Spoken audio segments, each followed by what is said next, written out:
thank you everyone for coming in this second seminar of Universal Basic Income. So we are very glad today that we have John Mills from Hamilton from Basic Income Canada Network.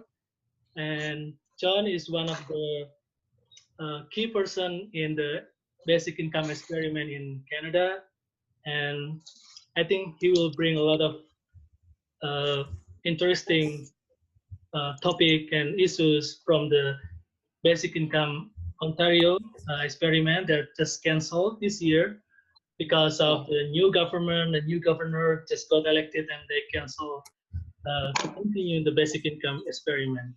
But also we have a lot of good news from the study of the experiment as well, that the sign of the successful experiment in Canada, and we will learn how it works in Canada, and maybe John will give us a lot of background politically, economically, socially about the Canada safety net as well, and how people in Canada ended up with this idea of universal basic income. Nice. From you guys that maybe this first time hear about universal basic income, I'm Yanu Prastyo. I'm the coordinator for Indonesian Basic Income Network. So we're trying to build a new network for basic income in Indonesia, because we see that these policies or this program will be very beneficial in the future, particularly because we will have a lot of jobless future due to the automatization, artificial intelligence, and computerization in all across the world that maybe wipe up all the jobs that we have right now. So we need something we call new economy in our society, in global or in national level. So that's why we're trying to bring this idea with the expert here. So we will have another speaker like Bu Rima Arta from UNDP Jakarta, and we will have senior journalist Bambang Harimurti from Tempo. We also have Mas Sony Mumbunan from Basic Income Lab Universitas Indonesia. So they just launched a new Basic Income Lab in UI. And we will also Mas Alexander Mering from Kemitraan Partnership who support this event today. So all of those experts will challenge this idea, and we will share. Hello, Mas Alexander. Hello. Welcome. I just introduced the speaker today. Thank you for coming. And yeah, we will bring this idea with the expert today, and all of you can share your opinion as well. We try to challenge this idea, learn this idea, and learn the experiment from Hamilton, Canada, from John Mills. So maybe John, you can start first, introduce yourself, and also you can give us a story from Hamilton, Ontario for 15 minutes. Then we can continue to other speaker, and we can end with this forum with the discussion and question and answer at the end. Is that okay for you? Good for me. Okay, cool. Thank you. Okay, John, you can start from now. Thank you very much, Anu, and good morning to everyone. I'd like to start by giving you a little background about, well, Canada and Ontario. Most of you know that Canada is a rather large country, and actually it's 10 times as big area-wise as Indonesia.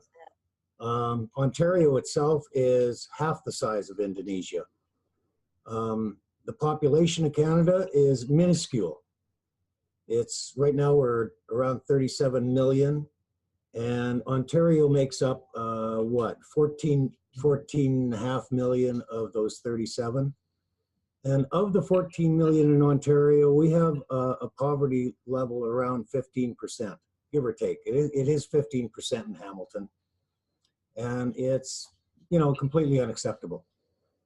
Governments have been striving for quite some time to try and figure out how to handle the globalization trend and gig economy that's taken off. Hamilton was the steel center of Canada. It lost, well, at one point there was something like, I think 27,000 steel workers. And you can imagine how many people that supports in the community. Right now, if there's 7,000, that would be high. So we lost the base of what was the economic engine of Hamilton. And quite honestly, the Hamilton fell into the depths of poverty that it's just starting to recover from now.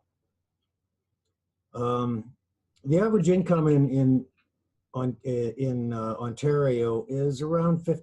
Oh, I should first of all tell you, anytime I quote dollar figures, it's Canadian dollars, and I'm not sure what that is in Indonesian currency. I apologize, I didn't look that up, but Canadian dollar is 75 cents US. So we're three quarters.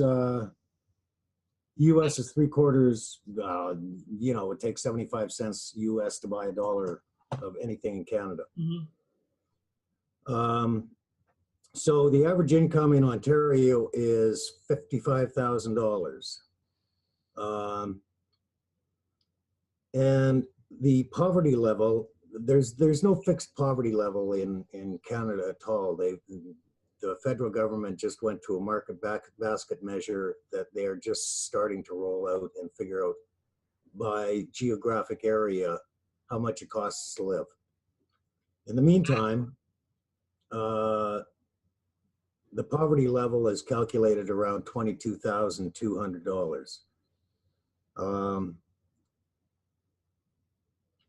The tax structure in Canada, maybe I should mention that a bit. Right now, we've got a progressive tax structure that for the first, give or take $50,000, it's 15% tax rate. Anywhere between 50 and 100,000, give or take, is around 20.5%, and anything over that is 26%. So it is progressive, but it's not really an astronomical rate, and it doesn't really kick rich people in the teeth by any stretch. So far, it's been enough to fund things, but it's questionable if things continue to happen the way they are with the economy, if that's going to carry on. So governments, I think, worldwide are looking at how to contain poverty, how to fund it, and what works, basically. Our social assistance system right now in Ontario is basically operating on a 17th century model of deserving poor and undeserving poor.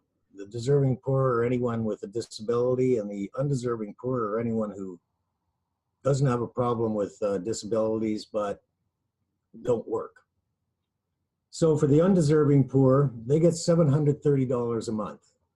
An apartment in Hamilton costs somewhere between $900 and $1,100. So that doesn't even cover rent. The deserving poor get around $1,100 a month, which is not bad. With a basic income, people were getting a little bit over $1,400 a month.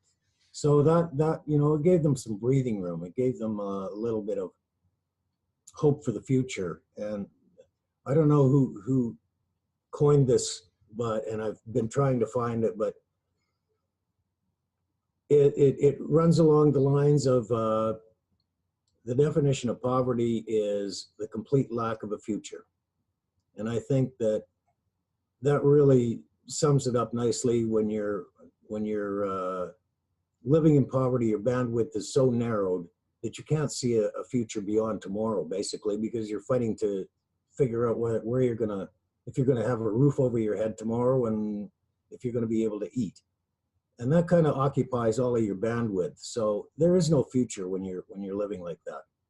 With a basic income, it gave people enough. It was 75% of the poverty rate, and the person who designed it, Hugh Siegel, figured that the other 25% would be made up by basically some negative tax structures that are built in. There's a GST rebate. GST is our VAT tax, and people on low income get a refund on that. And there's a few refunds that people get that he figured, okay, it's going to make up the other 25%. So basically, basic income gave people a future and gave them a hope.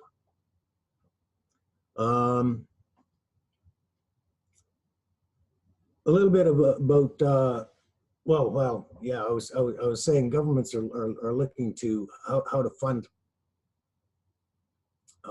social assistance models, and everyone recognizes that the existing model just does not work.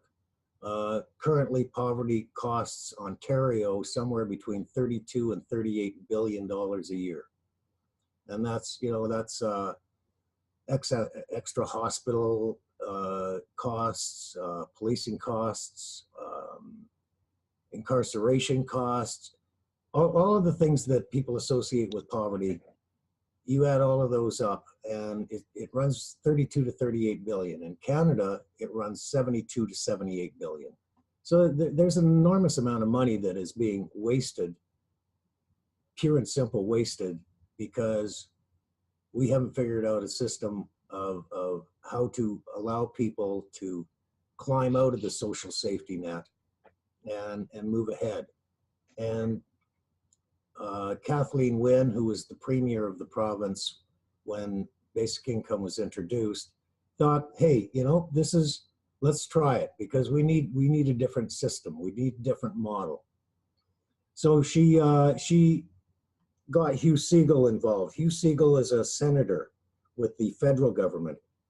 I should maybe explain a little bit about governments in Canada. We have 3 tiers of government. We have a federal government, which covers all of Canada, and each of the provinces and territories, there's 10 provinces and 3 territories. Each of those have a government that looks after stuff like Medicare, policing, hospitals, education, social programs, basically. And we have municipal governments.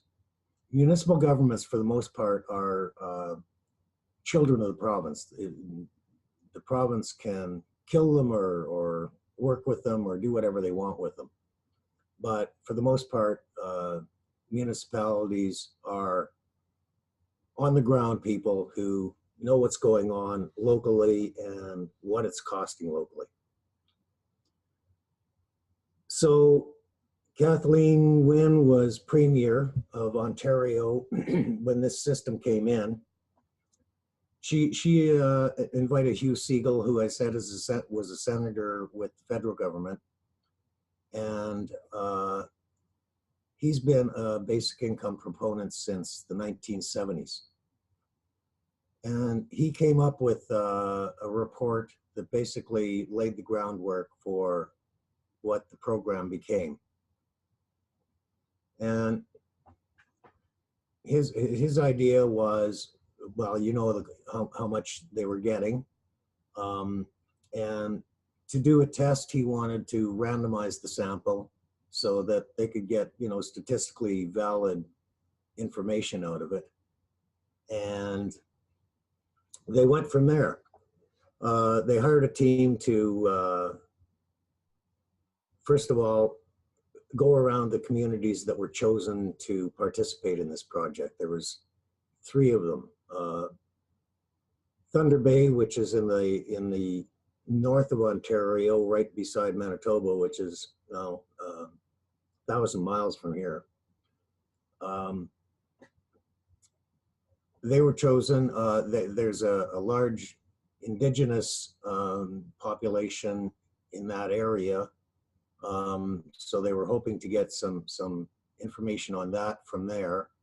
Hamilton and a city that's close to Hamilton, Brantford, were lumped together as another site, and basically we were the urban site. And Lindsay, which is a little town just on the other side of Toronto, was chosen as a saturation site. Actually, what, 10% of their population was on basic income. So they were looking at what effects a basic income would have on community. And that's basically the way it was structured. They wanted to get a representative sample of what the population looked like in Ontario. So they were trying to get, you know, something like 60% working poor, which is what poverty looks like in Ontario. Most people actually do have a job. They just don't make enough to be able to come out of poverty. So that was their goal, is to get 60%. Actually, they only got about 35 or 40%. They're tough to register because they're struggling with their jobs and their lives. So they were tough to find to register. That being neither here nor there, they were shooting for 4,000. They ended up with about 4,800 people signed up. The way it worked was you had your base rate of, well, for single people, let's just work with single people, it's easier, 17,000 a year. And anything that you made in terms of income was clawed back at a 50% rate. So obviously everyone who was working was not getting the full 17,000, but they got, you know, a percentage of it based on how much they made. And I know quite a few people in Hamilton who are working poor, and one woman who I know well for quite a few years, she was only getting $325 a month. That was all they needed to, you know, make that step ahead and feel like they had a life and get rid of the stressors that they lived with. So, you know, it's even marginal amounts made a big difference to people. So while they were designing it, they started with community input. Basically, they had teams that went to each of the communities that were chosen, and they had two. I know two that I attended in Hamilton, looking for information, looking for ideas, how to set it up, how to get people. Once we got them, how to track them, keep track of them. And they were very good about everything that they did. It was, I should say, first of all, that the people who ran the basic income program, it was a government organization, but it was arm's length from the government. So it was a separate organization that the government had no control over virtually. And all they had to do was, you know, fit within the parameters that the government set for them. In addition to consulting with the communities before the program started, they also set up evaluation teams. There was a special advisor, Quan McKenzie, who I don't really know that well, but I met him quite a few times, and he had two evaluators working under him. One of whom I know really well, Jim Dunn, who is at McMaster University in Hamilton. They set up teams that were absolutely impressive. And before the program even started, the evaluation teams came into the communities and consulted with different people as well to find out, you know, they had thoughts in place and they were throwing them out at us. You know, what do you think of this? Well, is this doable? Is it workable? So they were very, very impressive in terms of setting it up, how to make it work. They were looking at doing focus groups, and actually, I'll get into living proof in a little while, but they did a trial on a focus group with living proof, and just to make sure that it worked, you know, to find out how to even run a focus group. So it started out, and they did a baseline survey, which was basically part of the how you got into the program. It was a lengthy survey. It was 20 pages, give or take, I think. I Yeah, believe it was. the baseline survey. They were trying to. Sorry. And the baseline survey. Yeah, I think like it's around 20. Yeah, they were trying to. Yeah, that was the base. That was the baseline. Yeah, they were trying to get that baseline. Where are people coming from, so that we know where we're starting. And they found that was rather tedious. So they actually went to tablets. They devised an app on a tablet so that people could work on tablets rather than paper. Mm-hmm. It made it a lot easier for them to collect the baseline data as well. And when they were doing these intake sessions, they had lots of people who were around to help. It still took an hour and a half to 2 hours for people to do the baseline survey. And so they got their baseline. And that was great. And we got the program going. And it was running really well. It wasn't like everyone started at the same time, though. As I said, it took quite a while to get all of these people registered. And that ran over the course of, I'm going to say a year, but it might have only been 9 months. But it took a considerable amount of time to get everyone registered. So sorry, John, to interrupt you. Yep. I just want to clarify. So all the initiatives started by the government or by the NGO? By the government. By the government, okay. Yeah. As the provincial government, Yeah. the provincial level. Provincial. Okay, cool. Right. They're the ones that run social assistance. So, you know, we are trying to get away from the concept that basic income is a poverty reduction strategy and trying to move into the human rights strategy kind of aspect. But obviously, poverty is a big part of it. So anyway, they got going and it was running well. And then we had an election.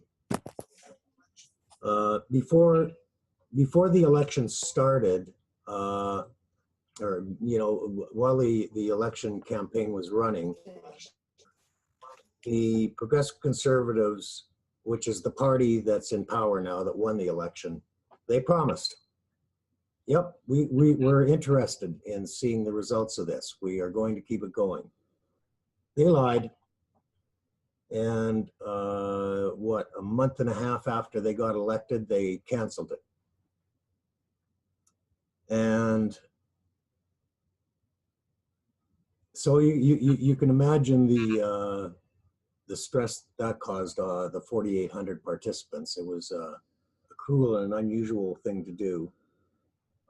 They didn't collect any evidence after the fact. Basic Income Canada Network did a Lead Now petition, and part of the petition was to it asked if you were on the basic income pilot, and everyone, Basic Income Canada, one of the sponsors of that, so they went out and reached out to everyone who said that they were, and got 424 responses back. And I think you've seen the steps to success that came out of that. It just showed, everything that the government didn't want to know was coming true. It was beneficial for everyone. And what can you say? It's a bump in the road. We've known for a long time that I've been involved with basic income for quite a while, and we've known that it's a long road. And the fact that we even had a basic income happen was kind of a bit of a surprise, quite honestly. So we're just treating that as a bump in the road and carrying on and trying to educate people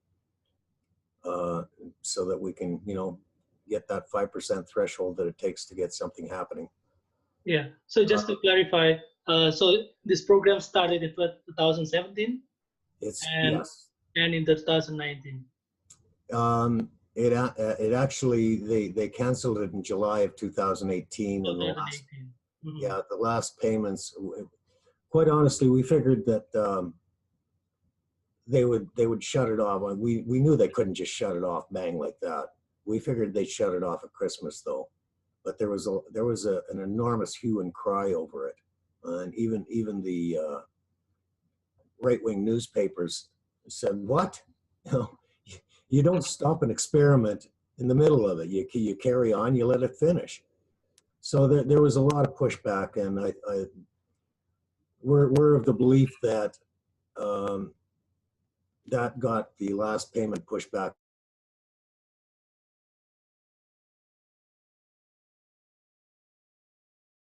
Hi, John. I think your internet is slow connection there.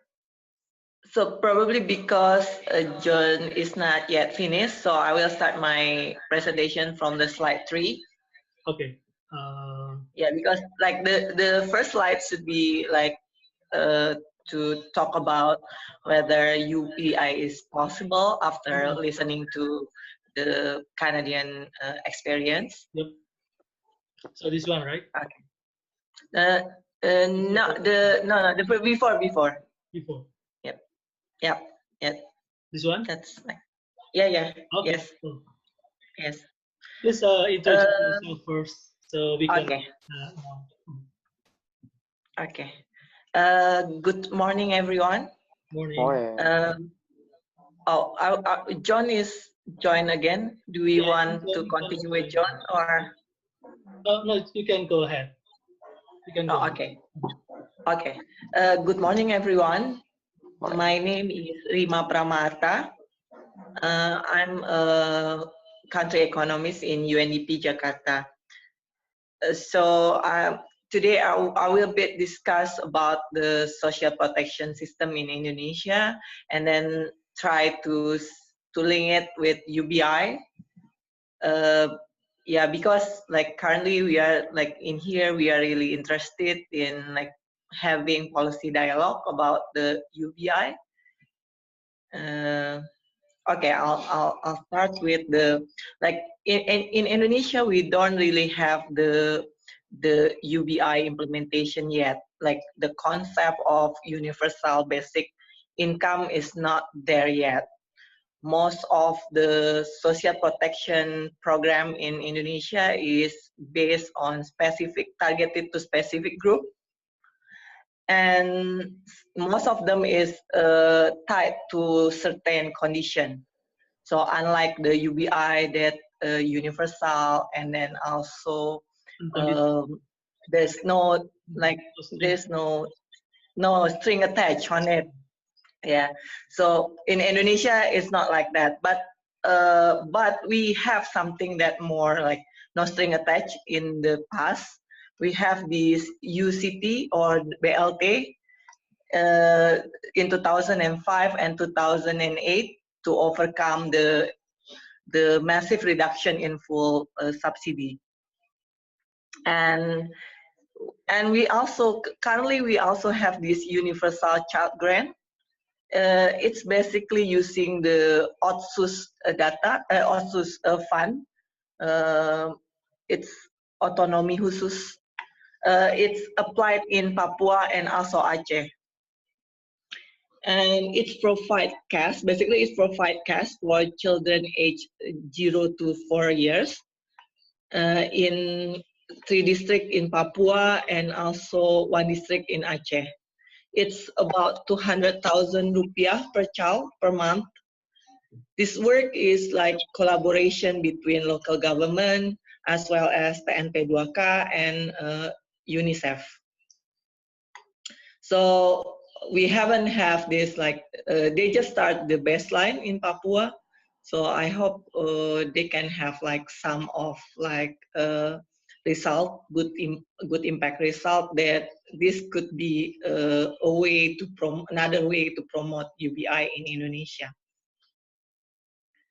And then another social protection in Indonesia is basically we have 2 schemes, the contributory scheme and non-contributory. For the contributory is like more on like insurance and also the pension fund.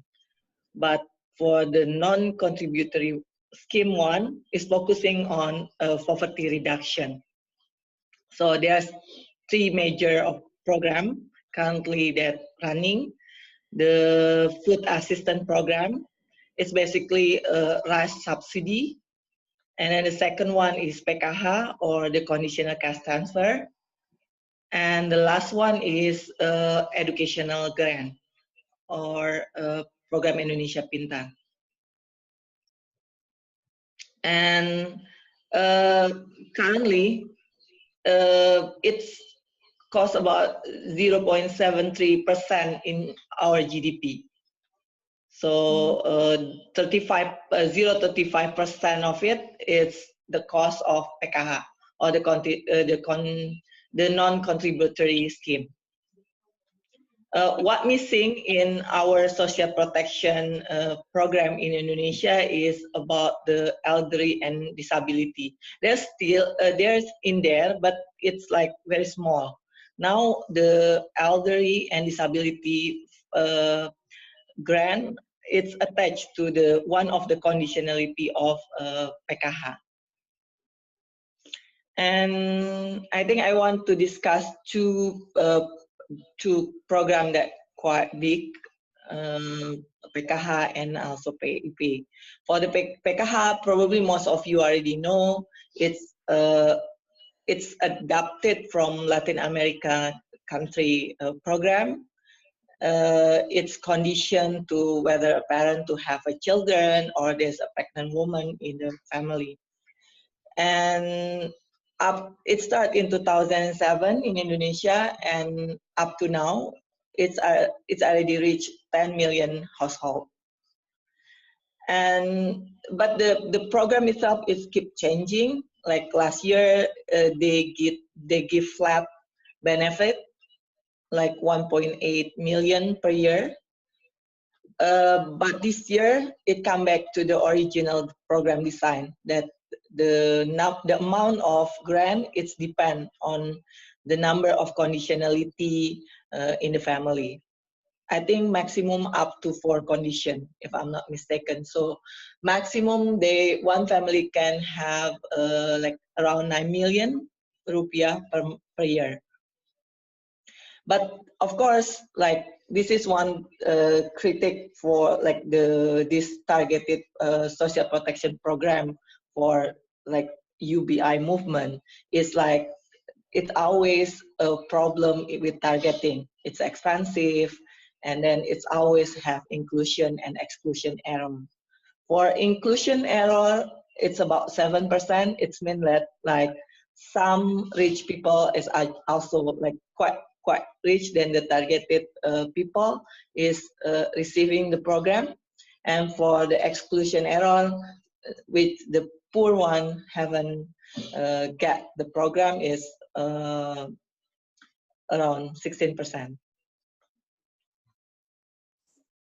And after like in 2013, after 6 years of program implementation, government conduct, actually in the beginning in 2007, PKH start as a study. So it's a randomized control trial study. The study itself is conducted by World Bank. So they have these three rounds of survey: baseline, midline, and endline. The midline is like almost 2 years after the program implemented, and the endline itself is in 2013.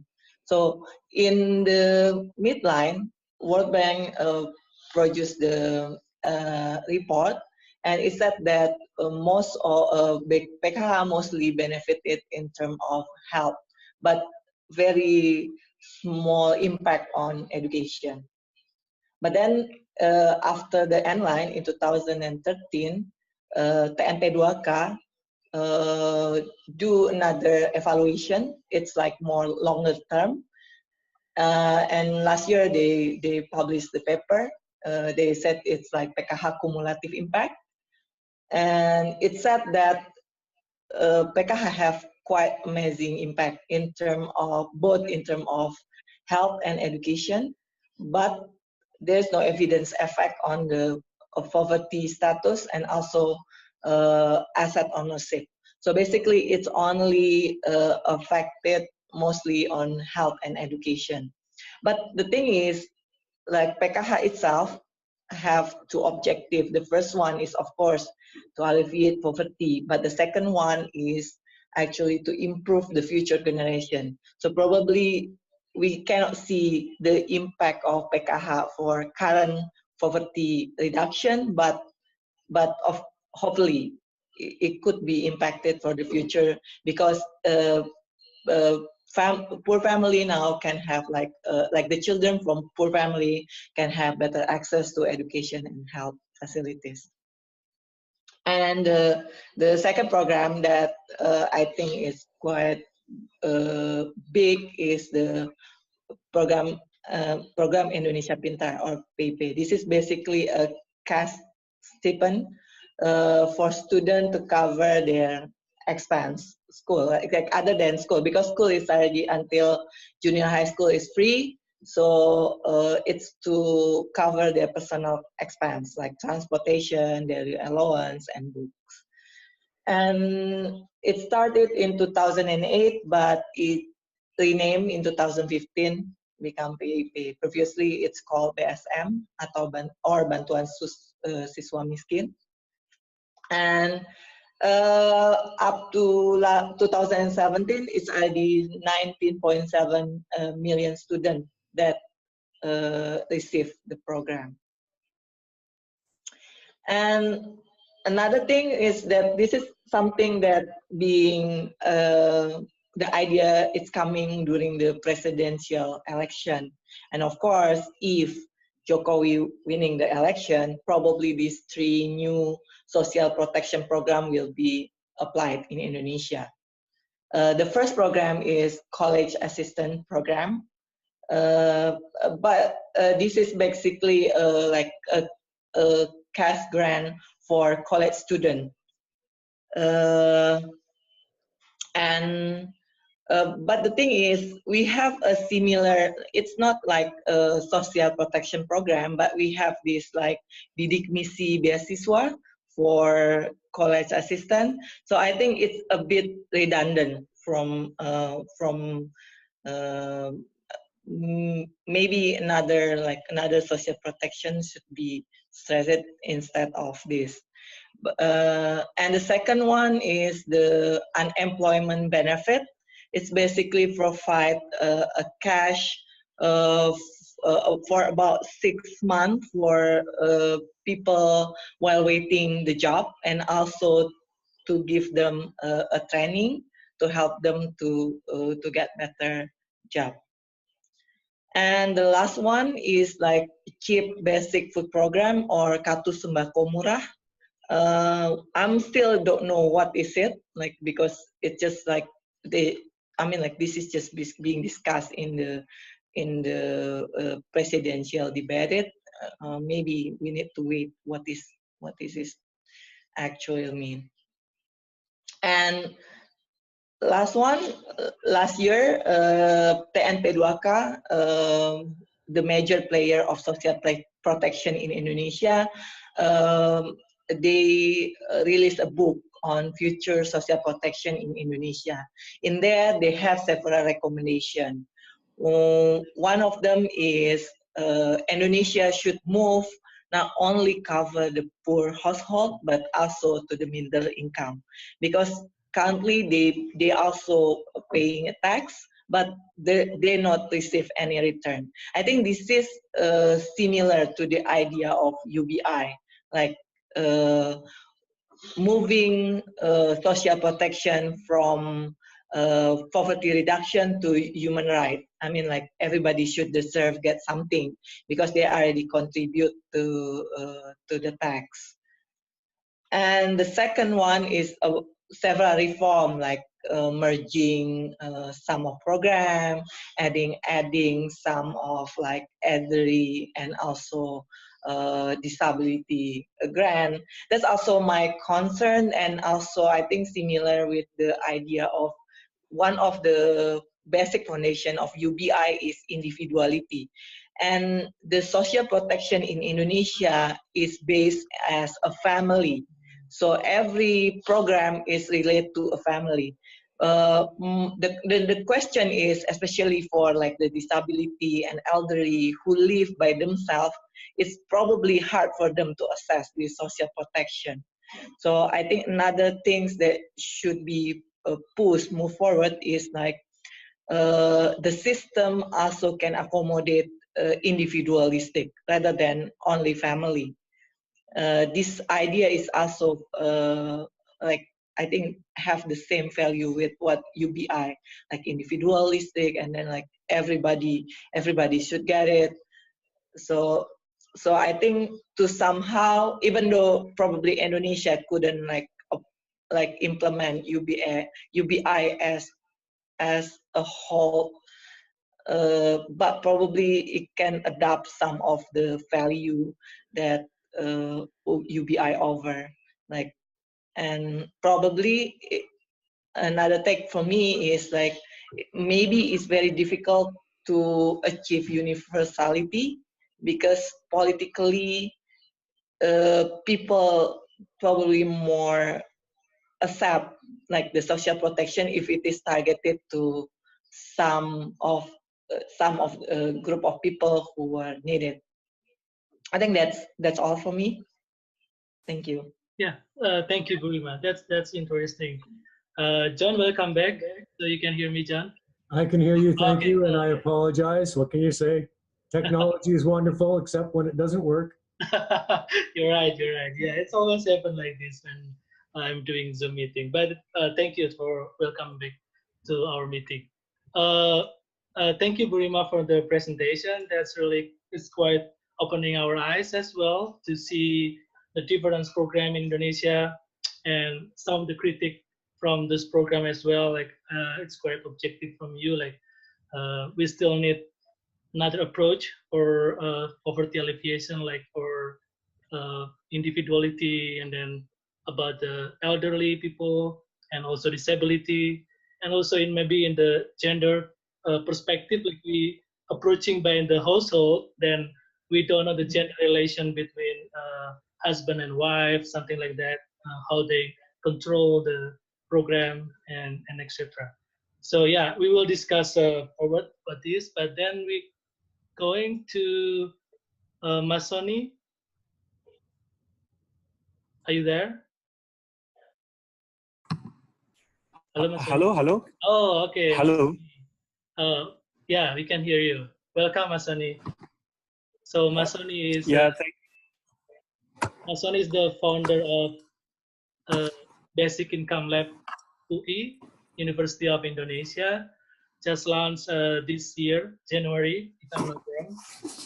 And Masoni will have another event at 10:30, so that's why I will put him first to give a response and give his perspective on UBI, and also from John's and Burima presentation.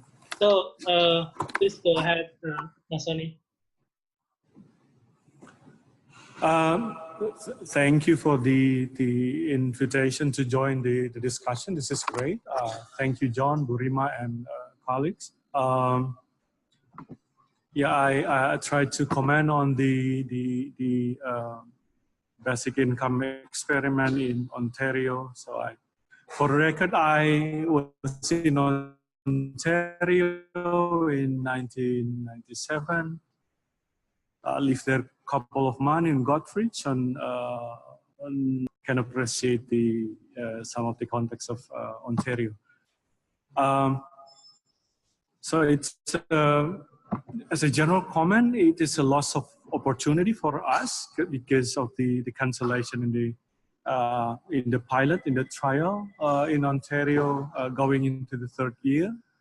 So yeah, I think it's a loss for many of us to have the opportunity to learn, in such a large scale environment about basic income. Another comment would be related to electoral results. We learned that election is important, political organizing is important, and once you have a change in leadership and ideas or implementation, like basic income project can be cannot be sustained or even can be compromised. So I think these are some of the general comments from what is happening at the moment in Ontario.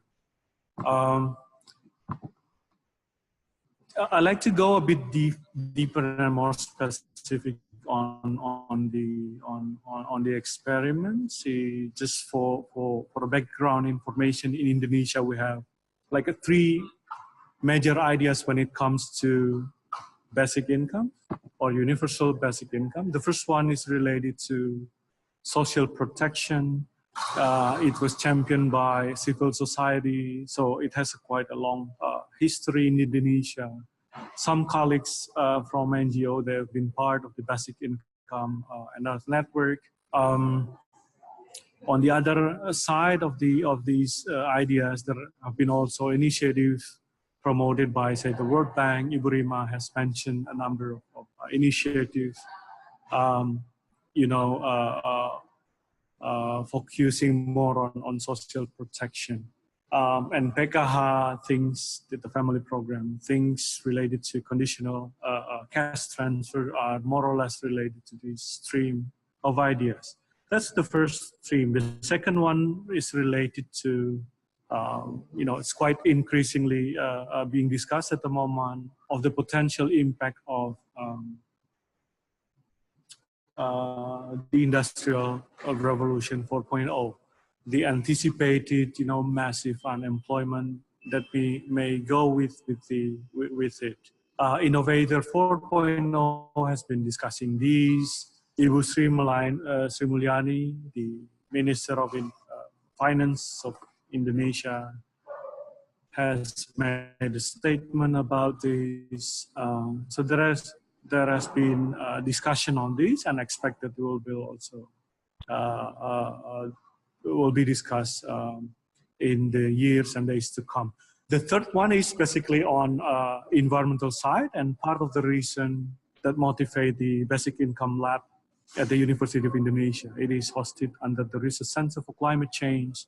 We see that the environmental sustainability is being or remain less represented in the whole discussion of universal basic income, even though, the world first universal basic income, like the Alaska Permanent Dividend Fund, is very much related to the environment. And when we go to extreme cases in Indonesia, like the one in Papua, this is highly related to the discussion on environmental sustainability. So about the experiment in Ontario, I think one that we can comment is the interaction between basic income and basic services. It's interesting to notice that that even in Ontario, in advanced country, advanced economy like Canada, if you look at some of the data, the baseline, but also the so the built-in case, the built-in survey, and then the one conducted by basic income. The basic income recipient use part of the money they get from basic income schemes, or even large chunk of these for basic services related, be it health or education.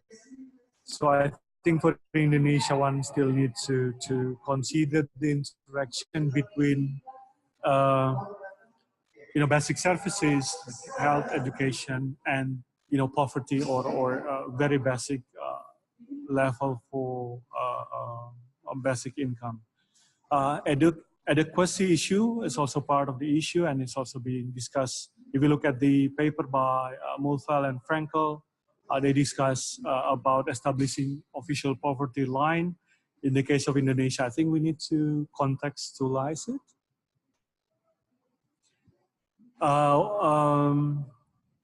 Sorry about that. We'll need to contextualize it given differences in geographical conditions, like in Papua. So threshold can be significantly different between areas. Another comments will be on the results. You know, it's interesting to know that and it's also made very obvious in both of the survey that basic income is not necessarily or largely uh, uh, about work, about productivity, but I think John has perfectly put it. You know, moving between or from poverty and productivity dimension into more human rights dimension. We see in the survey how participants mentioned in quite a large proportion of the sample about dignity. You know, they can present themselves in somewhat different way than say in the absence of basic income support. You know, they see themselves as more dignified, and how they present themselves when they are looking for, say, a job.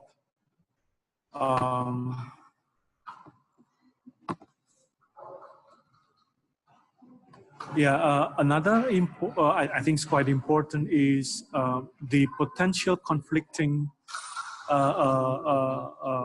discussions and implementation between, and Ibu Rima has touched on this a little bit about cash transfer scheme, conditional schemes, and universal or unconditional basic income schemes. We noticed that there have been large investment for conditional cash transfer in Edwarka and colleagues. Parts were financed by loan.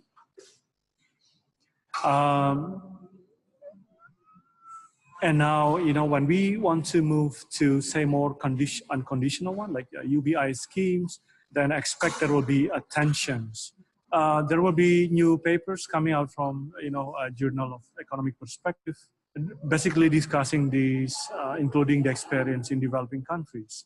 And some of the authors are those working quite extensively in Indonesia. And there is a slight preference of continuing conditional cash transfers. And then I think we need to expect that there will be intellectual debates about the two, because some of the conditional cash transfer schemes will be reorganized to be able to accommodate the more conditional income, basic income schemes or universal basic income scheme. So there are reasons to shift between conditional to unconditional transfers based on individual conditions. And I personally think starting to look at some of the basic income schemes in Indonesia and its possibility and challenges, I think there might be some sort of transition between the shift. But this is, of course, something subject to discussion. And on our side, the Basic Income Lab at UI, at the University of Indonesia, we want to contribute to the evidence-informed discussion on these, but anticipate there will be some, tensions or more nuanced discussion on this. I think those are more or less the comments that I can say about the Ontario experiments, reflecting part of these. I know there's a very rich discussion there, so I may be, doing injustice to the whole discussions, just to pick some of these into Indonesian context and reflections. But again, we'll have to listen and hearing more on the case of Ontario, and John may also share later on about what is next from this when it comes to the third year will be no longer there because of the change of government, provincial government, and so we'll have to listen more on what friends and colleagues are anticipating on Ontario. Mas Yanu, thank you. Yeah. Okay. So I'll be Yep. muting, but I'll be following the discussion. Thanks a lot. Yeah, wonderful. Thank you. Thank you so much, Mas Soni. That's pretty interesting that you highlight the environmental views on the universal basic income. That's really, yeah, maybe it's imagine now, like not people talk a lot about the environmental effect if we continue this consumption of our system, like rising the floor for people. It means like they keep continue consume, and it's make our planet maybe vulnerable. But that's pretty important for us. And I saw like there's a paper from European Basic Income Community. They also published like a basic guide for green UBI, something like that. Maybe next time we can try to digging more about these issues from the European basic income community. And also like basic income in University of Indonesia is under the climate change division. So that will be give us more perspective on UBI. Like it's not only just in economic perspective, like how we anticipate all the jobless future, but also like the environmental impact. That will be very, very good contribution from University of Indonesia to the discourse of UBI. Okay, thank you, Mas Soni. So we are going to next speaker. So because we have other two speaker today, Mas Alexander Mering and Mas Bambang Harimurti. So I will put Mas Bambang at the end. He is a senior journalist and former editor-in-chief of Tempo, one of the national media in Indonesia. So now we going to Mas Mering. Mas Mering, are you there? Yes, I'm standing by. Oh, okay. Okay, I will put you on the spot like this. So can you turn on the video? Okay, cool. Yeah, okay. So Mas Mering is from Kemitraan or Partnership for Governance Reform. And I have your presentation here. So I will share your presentation right now. So you can also introduce what is partnership and also your activities related to the environmental activism in Indonesia. Okay, let me check your, okay.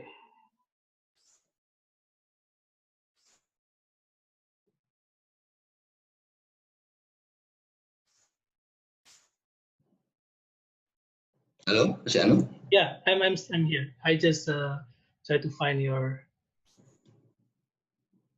presentation. Can you see the presentation? Not yet. Oh yeah, okay. Oh, wait a minute. Okay, you can go introduce your short bio and your activities, Mas, while I just trying to put your presentation here. Okay, thank you, Mas Yanu. Hi, John, Elsa, Mas Manjunta, Krima, and Nader. My name is Alexander Mering. I'm from Kemitraan, Partnership for Governance Reform.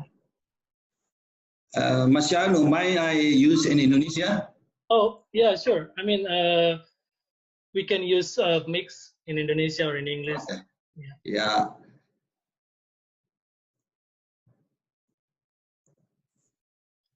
Okay, I still have difficulty to show up your presentation. Just go ahead, Mas. Okay. Saya hanya akan sharing tentang pengalaman kami di program Peduli yang menjadi salah satu program yang dikerjakan oleh kemitraan pada saat ini. Program Peduli sebenarnya adalah kelanjutan dari program PNPM Peduli. Dan pada saat ini untuk kemitraan sendiri bekerja di 10 provinsi di Indonesia, bekerja sama dengan 10 partner mitra CSO kami di 10 provinsi, dan kami khusus bekerja untuk pilar masyarakat adat. Dari pengalaman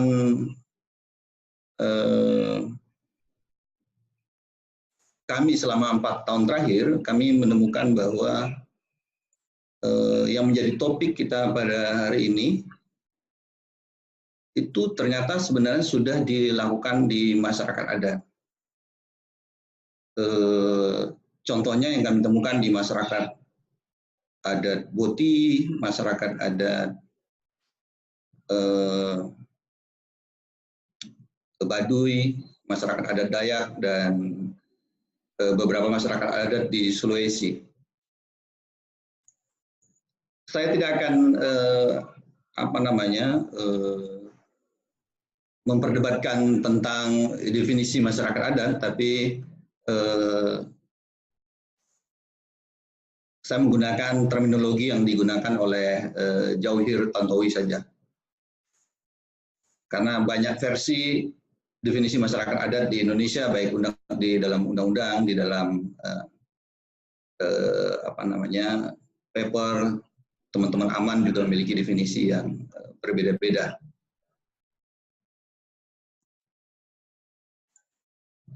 Saya mulai dengan cara pandang negara selama ini terhadap masyarakat adat.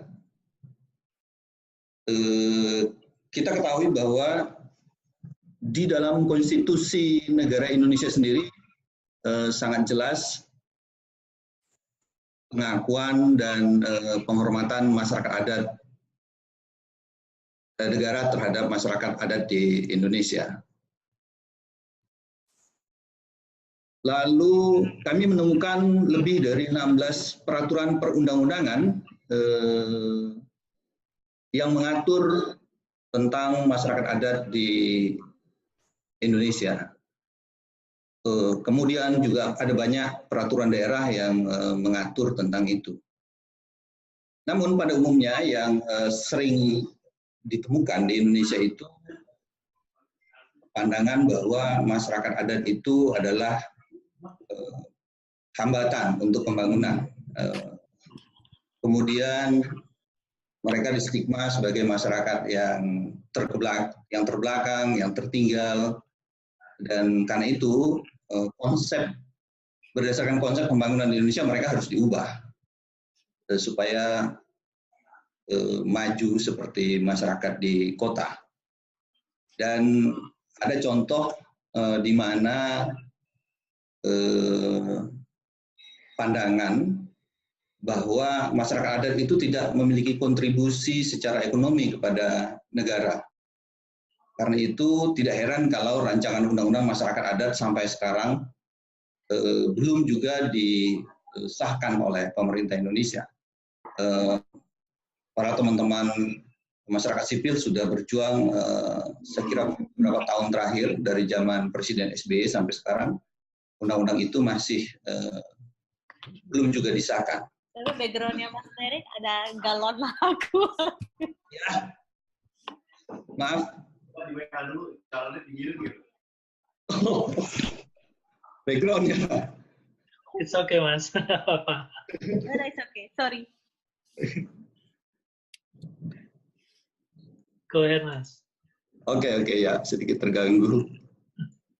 Nah, lanjut Mas, slide-nya Mas. Lanjut.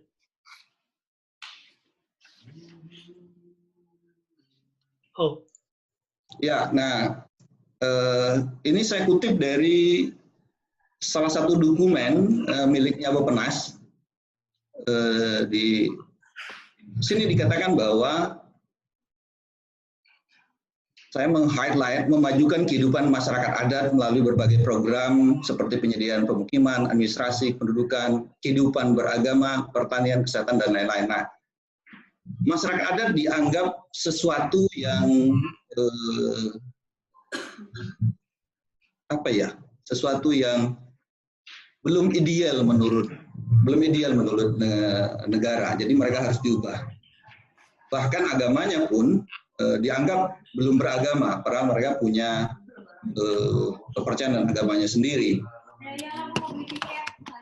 Nah, apa yang terjadi terhadap masyarakat adat? Kalau saya menyebut masyarakat adat ini adalah penyintas developmentalisme. Nah, sering kita temukan dalam sejarah kita bahwa sejak tahun 70-an itu, di eranya Orde Lama, itu ekstensi masyarakat adat itu dihancurkan, organisasi-organisasinya diganti dengan desa. Kalau di Kalimantan Barat, umpamanya ada ketemenggungan, itu diganti menjadi desa, di regrouping. Dan rumah-rumah panjang masyarakat Dayak di sana dulu dibakar. Mereka harus tinggal sesuai dengan aturan pemerintah ketika itu. Kemudian juga terjadi hegemoni pangan di mana-mana. Saya ingat sekali revolusi hijau yang dicadangkan oleh Soeharto ketika itu. Nah, ini memusnahkan pangan-pangan lokal yang sesungguhnya sangat kaya di Indonesia. Sagu, sorghum, dan macam-macam yang sangat kaya dari Indonesia Timur. Umpamanya sekarang orang-orang makan nasi karena program pemerintah ketika itu. Lalu kemudian sistem pendidikan yang dianut di negara ini tidak memberi ruang yang cukup kepada pengetahuan lokal masyarakat Indonesia. Nah, ini berdampak pada hilangnya pengetahuan-pengetahuan lokal masyarakat adat, dan anak-anak mudanya kemudian karena sekolah menuntut pekerjaan yang tidak ada di desa, mereka kemudian keluar dari desa, dan akibatnya masyarakat adat dan desa-desa kehilangan resource sebetulnya. Jadi saya menyebutnya itu ilmu pergi. Setelah sekolah, SMA, SMP, SMA, university, kemudian keluar dari desa dan kampungnya. Lalu yang terakhir, ini sudah sangat banyak sekali kasusnya, berdaya alam yang dimiliki oleh masyarakat adat, kemudian diambil alih oleh perusahaan-perusahaan besar di Indonesia, sehingga mereka sendiri kehilangan resource-nya. Bagi saya sendiri, dalam pengalaman bekerja dengan masyarakat adat, akhirnya saya berkesimpulan bahwa hutan, gunung, sungai, laut, dan sebagainya itu tempat menyimpan memori nenek moyang, tempat menyimpan pengetahuan. Nah, kalau itu sudah hilang semuanya, maka apa bedanya dengan anak generasi masyarakat adat sekarang dengan zombie? Mereka berjalan tanpa pengetahuan-pengetahuan yang dulu diwariskan secara turun-temurun dalam lumbung kebudayaan mereka. Nah, mereka dihadapkan pada nilai-nilai baru yang mereka sendiri juga belum sampai, sehingga sangat gagap terhadap nilai-nilai yang dihadapi. Akar budaya mereka sendiri sudah hilang.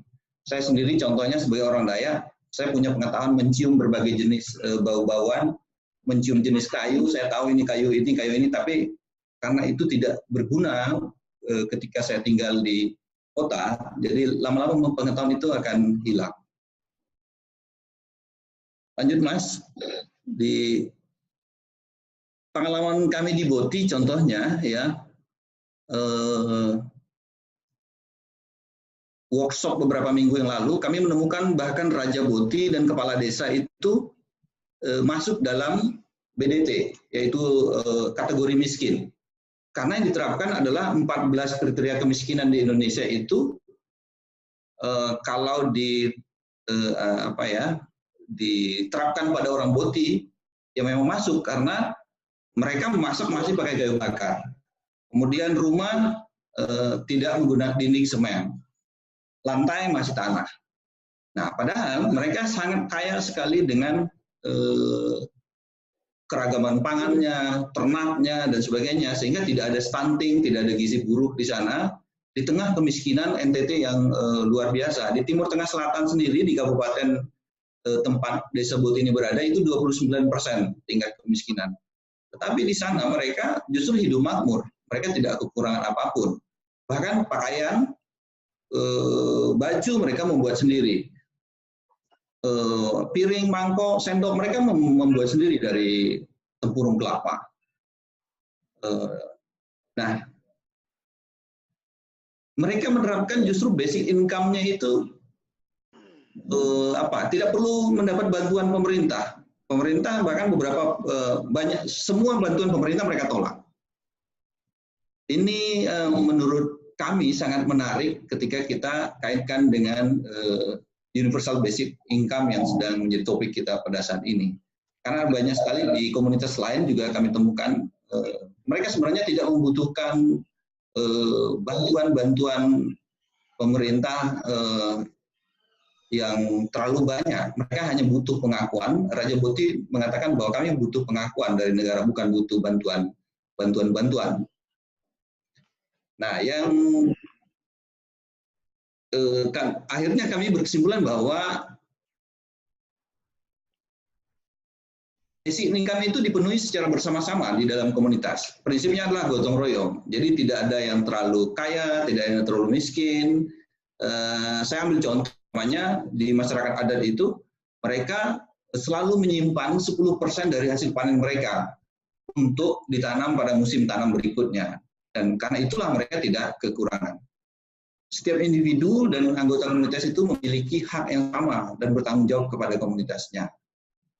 Dan ada satu lagi, pengempatan sumber daya. Kalau contoh di Boti ya, kalau mengambil lebih dari apa yang dibutuhkan, itu dianggap memperkosa ibu.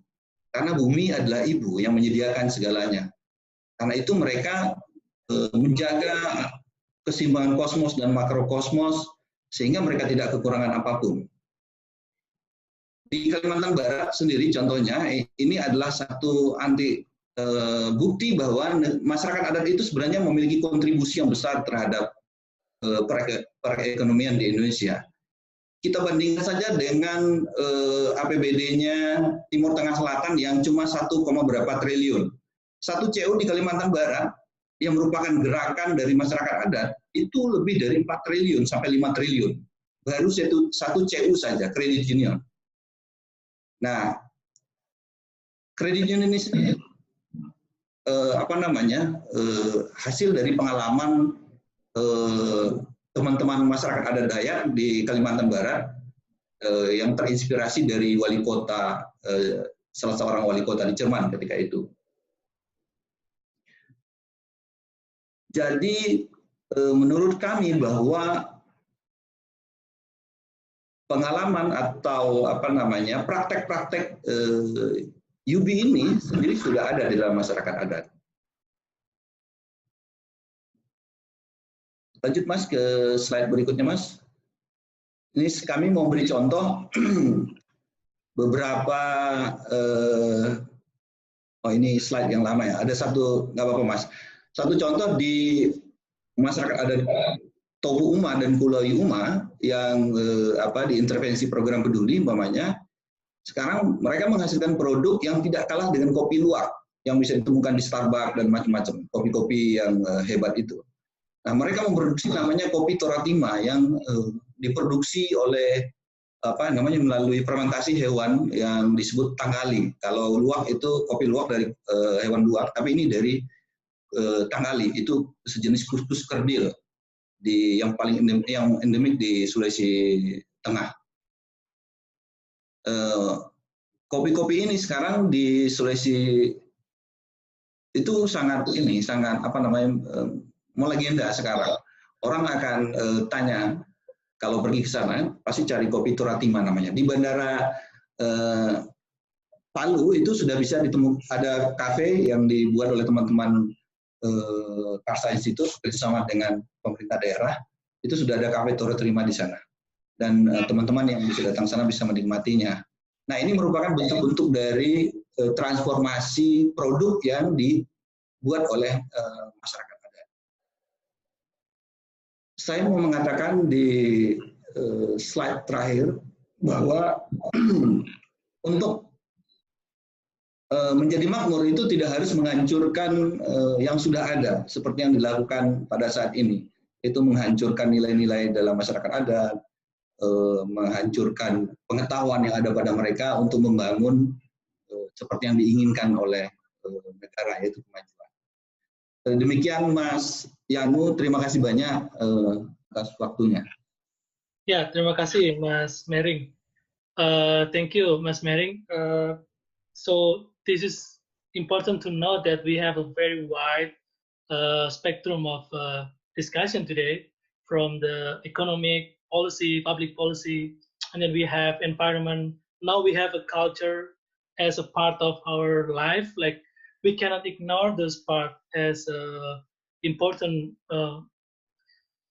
before we make a decision to bring a program to the community or to the society. Then we have to think about their asset, their cultural and their religion practices that all embedded in their social life. So that's why that Mas Mering bring very important presentation today. And I think John's already received your presentation as well. So he already read the presentation. So I think he will be in the same page with us about this. So we have policy, economic, and then political, and also we have culture, tradition, and environment. So we have those all dimension of human life, human being. So when we say like UBI is human rights, then we have to ask people like Mas Mary and people, indigenous people, both in Canada or in Indonesia, that they already have their own sustainable resilience life, like they can survive without any, like intervention from government. But if we then declare that the UBI is a human right, then we have to discuss about all of those things as well. So we will discuss later about this. Now we move to Mas Bambang Harimurti. Hello, Mas Bambang, are you here? Are you there? Mas Bambang? So Mas Bambang Harimurti is a senior journalist in Indonesia. I think all of us is already know. And yeah, Mas Bambang, could you please unmute your speaker? That's okay. I will can do it here. Okay. Okay, perfect. Yep. Okay. I will put you in the spotlight. Okay, how are you, Mas Bambang? I'm fine, thank you, Yanu. Thank you for coming. I appreciate your time. John, I think this is first time we chat, John and you. So yeah, we will discuss later. So Mas Bambang, you can elaborate all of these dimension that all the speaker already mentioned, from the political, public policy, and then environment, culture, and maybe you will summarize or give us a big picture of this kind of discourse of UBI, even in Indonesia or global. So please take your time to talk with us. Thank you. Thank you, everyone. Hello, everyone. My name is Bambang Harimurti. I'm a former managing editor of Tempo magazine.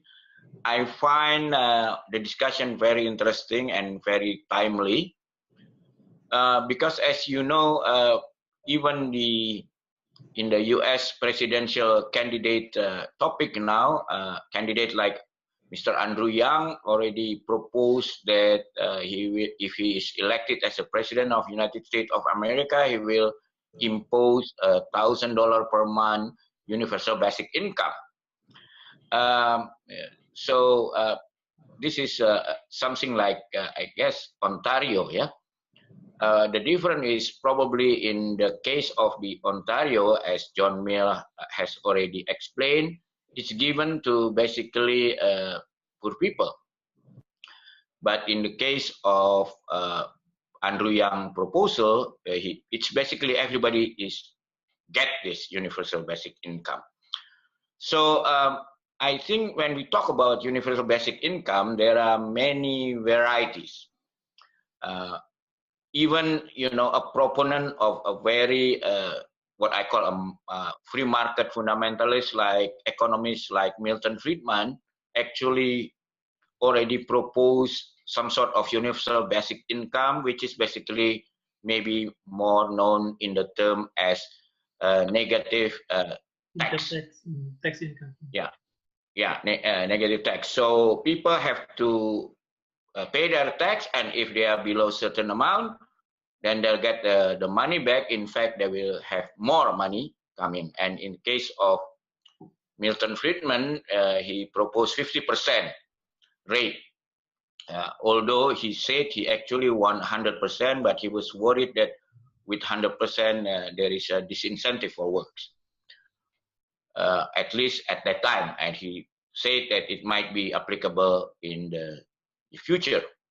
And I believe had Mr. Milton Friedman still alive today, he probably saying like Mr. Andrew Yang, that's probably now it is the time to have 100%, because for a very simple reason, we are now having what we call industrial 0.40, where we have artificial intelligence making our robot even more productive. And then, even as Mr. Andrew Yang said, this robot will take 1 every 3 jobs in the future. What will happen to our young people if they cannot find job because the robots are doing a better job because they are now smart robot? They are not, you know, dumb robot like in the past. And meaning what? If you know a little bit about artificial intelligence, you know that the robot, smart robot, can only do job that they have a lot of data already. Not if you don't have a lot of data already, then artificial intelligence is not useful at all. So you see, during the first industrial revolution, basically robot is or machinery is taking over a very repetitive job, manual repetitive job. But now robot can take what I call not only manual repetitive job, but also what we call intellectual repetitive job. Meaning that only non-manual intellectual job, which is innovation, human-to-human relation, and so on, will be still in, can only be taken by humans. But the problem is this intellectual job is not valued very well in the current world, in the current economy. You can imagine who are those intellectual, non-repetitive intellectual approach that is being given as services in the current world. Imagine all the social workers, teachers, and people who help other people, a healer we call it. They are not a job that is being in the current world paid very well, because they have to deal one-to-one, not like you produce one for 1,000 people. So that's why you need to make a new paradigm. And in this case, I think universal basic income would actually provide more effectiveness for those people who want to do this job, what we call intellectual, non-repetitive job. And most of these people, the healer, the social worker, the teacher, they don't actually want to be the richest person on earth. They want to be able to help as many people as possible. And they can do that if they don't have to think about having to find their food, having to find, to ensure that they have medical insurance. Just a very basic thing. So if we can give this universal basic income, which is sufficient for their food, medical coverage, and of course a roof on their overhead, then these people will be very efficient and very active because they can concentrate doing their job. Question is, the challenge is like this: how do we finance this project? In terms of Ontario, I think they are financed by the ordinary tax, which maybe in Canada it's possible because Canada tax ratio is about 32% maybe, so of their GDP, so that a lot of amount of money. And on top of that, Canada also have a lot of resources, mining resources, natural resources, and compared to the size of the country, population is quite small. Now, if you look at countries all over the world who can afford to have universal basic income, financially speaking, you can see that countries like Kuwait can do it, even though their tax ratio is 2%. Or French, Finland can afford it because Finland and maybe more than 50% their tax ratio to GDP. US is about 27%. Maybe they can, if according to Mr. Andrew Yang, it can be financed by the value-added tax. If they just increase the value-added tax to, let's say, 10%, which is half of European countries. So having said that, we can see two kinds of countries that can provide the financial infrastructure or financial power to finance universal basic income. One is either you have a very rich resources like Qatar, Saudis, or other oil-rich countries, or you have to have a high ratio of tax. Now, the problem with country like Indonesia, as you know, our tax ratio is only 12%, because many people, especially the rich people, don't pay their tax in Indonesia. And so there is no way we can pay our universal basic income from the tax, unless we have to change drastically our tax ratio. If we want to follow the Kuwait model, for instance, it's also impossible because we are right now, even we are net importer of oil. Soon, maybe even net importer of gas. So we don't have natural resources that much to provide for our universe, to our 260 million people. So what to do? But I think we have to follow, I like to follow, and I hope that Mr. Andrew Yang win, because then we can see whether you can really provide the funding for our UBI from consumption tax, which is a value-added tax, because you cannot tax robot, but you can tax the value-added. As you know now, most money in digital area in Industrial 4.0 is going to the top 1%, even less than 1%. So if they pay their tax well, we can finance it. So talking about universal basic income is also talking about how to look at our tax system and how to overhaul it so that in the end, it will be able to finance the universal basic income. I think I will stop there. Okay. Hello, Janu? Yeah, I'm here. Yeah. That's Andrew Yang is kind of one person that's running for presidential election that bring different ideas than other candidates. And I saw that a lot of people now pay attention to him because of the UBI. Also, Bernie Yang. Don't forget, Bernie Sanders also support universal basic income. Bernie and Andrew Yang is like in the polling, so always like tied together. Yeah, let's see if they can run for Democratic candidates. But I think there is another, issues in internal Democratic party that they don't really satisfy with all the progressive running together, and the conservative in Democrat trying to bring another candidate like Joe Biden. Well, you see, the model of the model like Kuwait or Alaska is actually supported by the conservative on the ideology line, because basically it's given to anyone, but it is based on natural resources. So they say if you live in Alaska, you own the oil.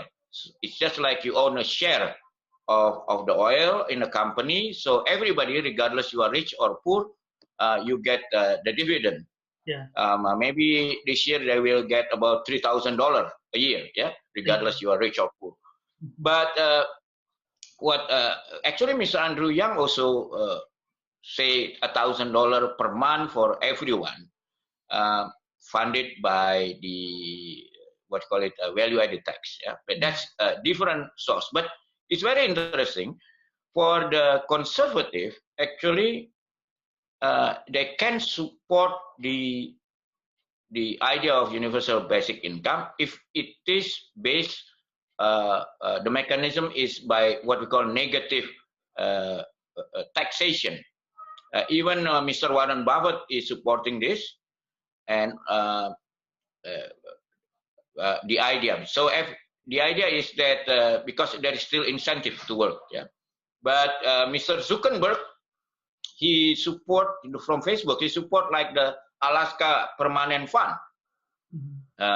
But I was just wondering when he said that he supported that, whether that mean if we allow the Facebook to control the world, then they have to fund it. Maybe, I don't know. Yeah, maybe the Google, Amazon is not paying taxes as well. Netflix, yeah, Facebook. So yeah, there's giant company will responsible for the future of our planet. Yep. Okay, thank you, Mas Bambang, for your explanation. It's very interesting comparing US, Canada, and also in Indonesian perspective. So now we have all of our speakers today elaborate the possibility, the challenge, the opportunity to adopt universal basic income, and also many questions, of course, for this UBI. And I'd like to hear from, maybe I will just back a little bit to John, and then we can receive all the questions from the participants. John, you have a general comment from those all speakers? Like short comment, and then we go to the question and answer.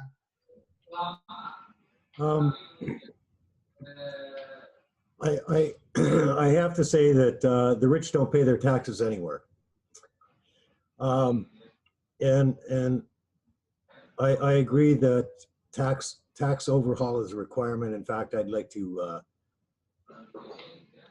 not only in Canada, but I think it's going to have to be worldwide. They're going to have to do tax overhaul right now.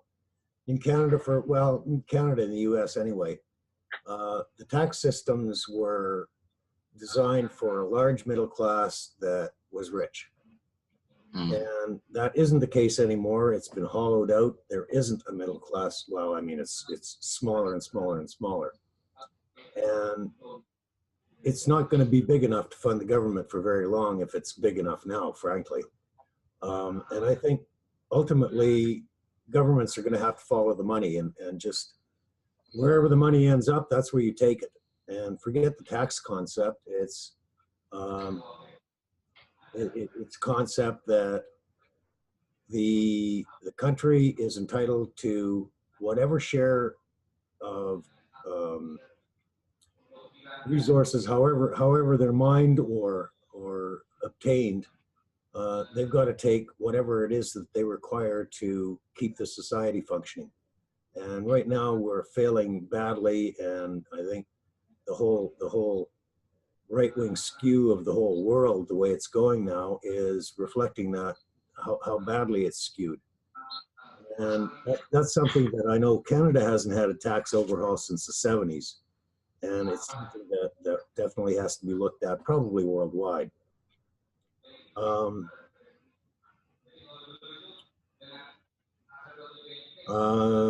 Somebody mentioned dignity, and I think that, you know, that is something that is probably paramount. People that do not have enough to live on, wherever they are, don't have any dignity, and that is a negative on so many levels. It impacts not only their self-worth but their ability to move forward. And I think that you know, even if it's not money, if we can enable dignity in people, it's tremendous benefit not only to them but to society generally. You want a dignified society. You want a society that you can be proud living in, and that's increasingly not the case. Actually, when Rima was speaking, I don't know the system in Indonesia. You have free elementary school, but not free secondary school. Is that the way it is?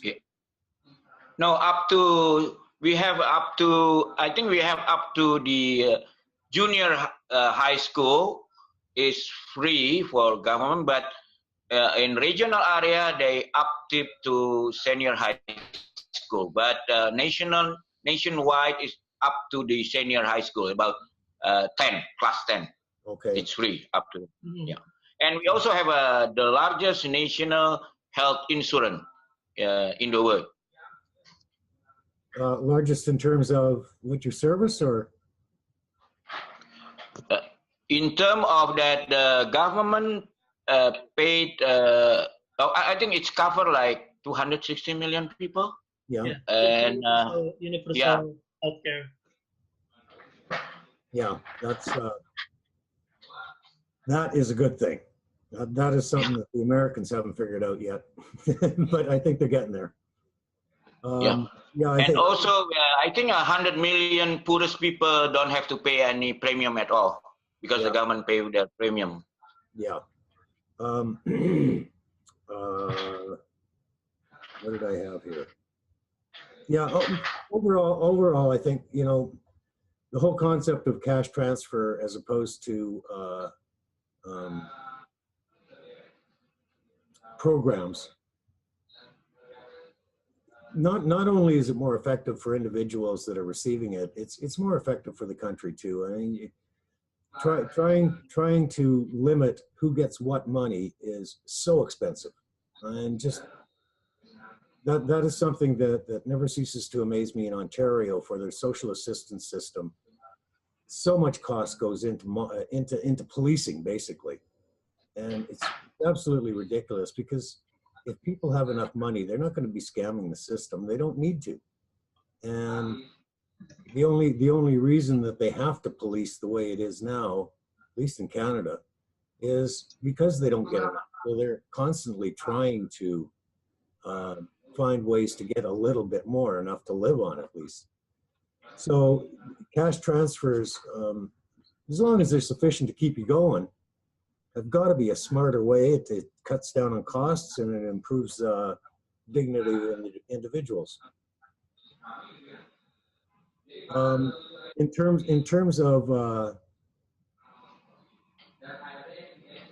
people that work with other people, I think that's the way of the future. And ultimately, as others have said, I mean, Industrial Revolution 4 is ultimately going to take all jobs, and a third of the jobs, yeah, but that's going to be a third of the jobs before 2025.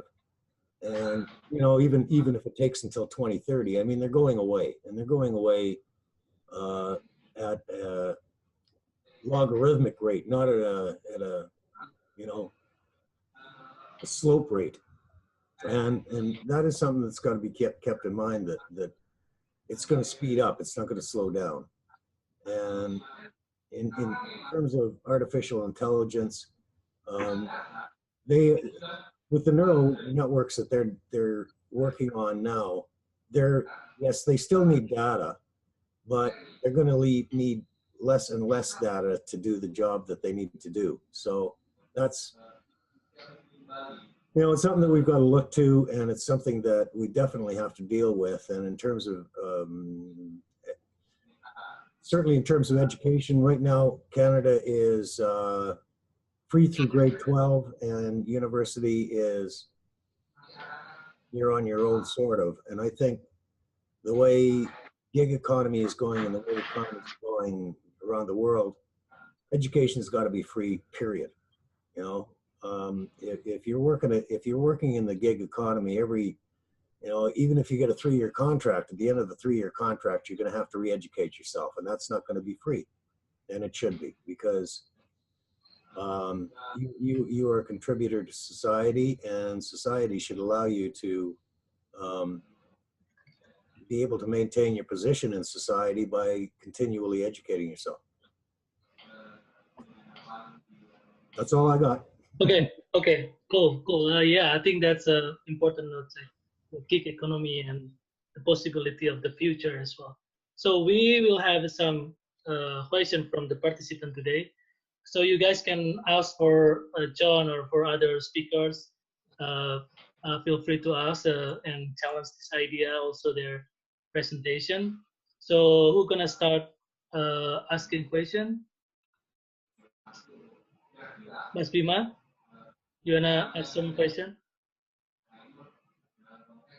So Bima is one of our member from Palu, Central Sulawesi. It's far away from Java. Halo Mas Bima. Ya, halo Mas Yanu. Okay, cool. Yeah, you can ask in Bahasa or in English. We can try to communicate with John and other. Yeah, you can ask. You can ask for everyone here. For everyone, oke. Mungkin saya mulai dari Mas Mering ya. Mas Mering, oke. Oke. Mas Mering, are you there? Ya. Halo Mas. Halo juga Mas. Mas Mering, saya di posisi di Palu Mas. Saya tertarik mendengar.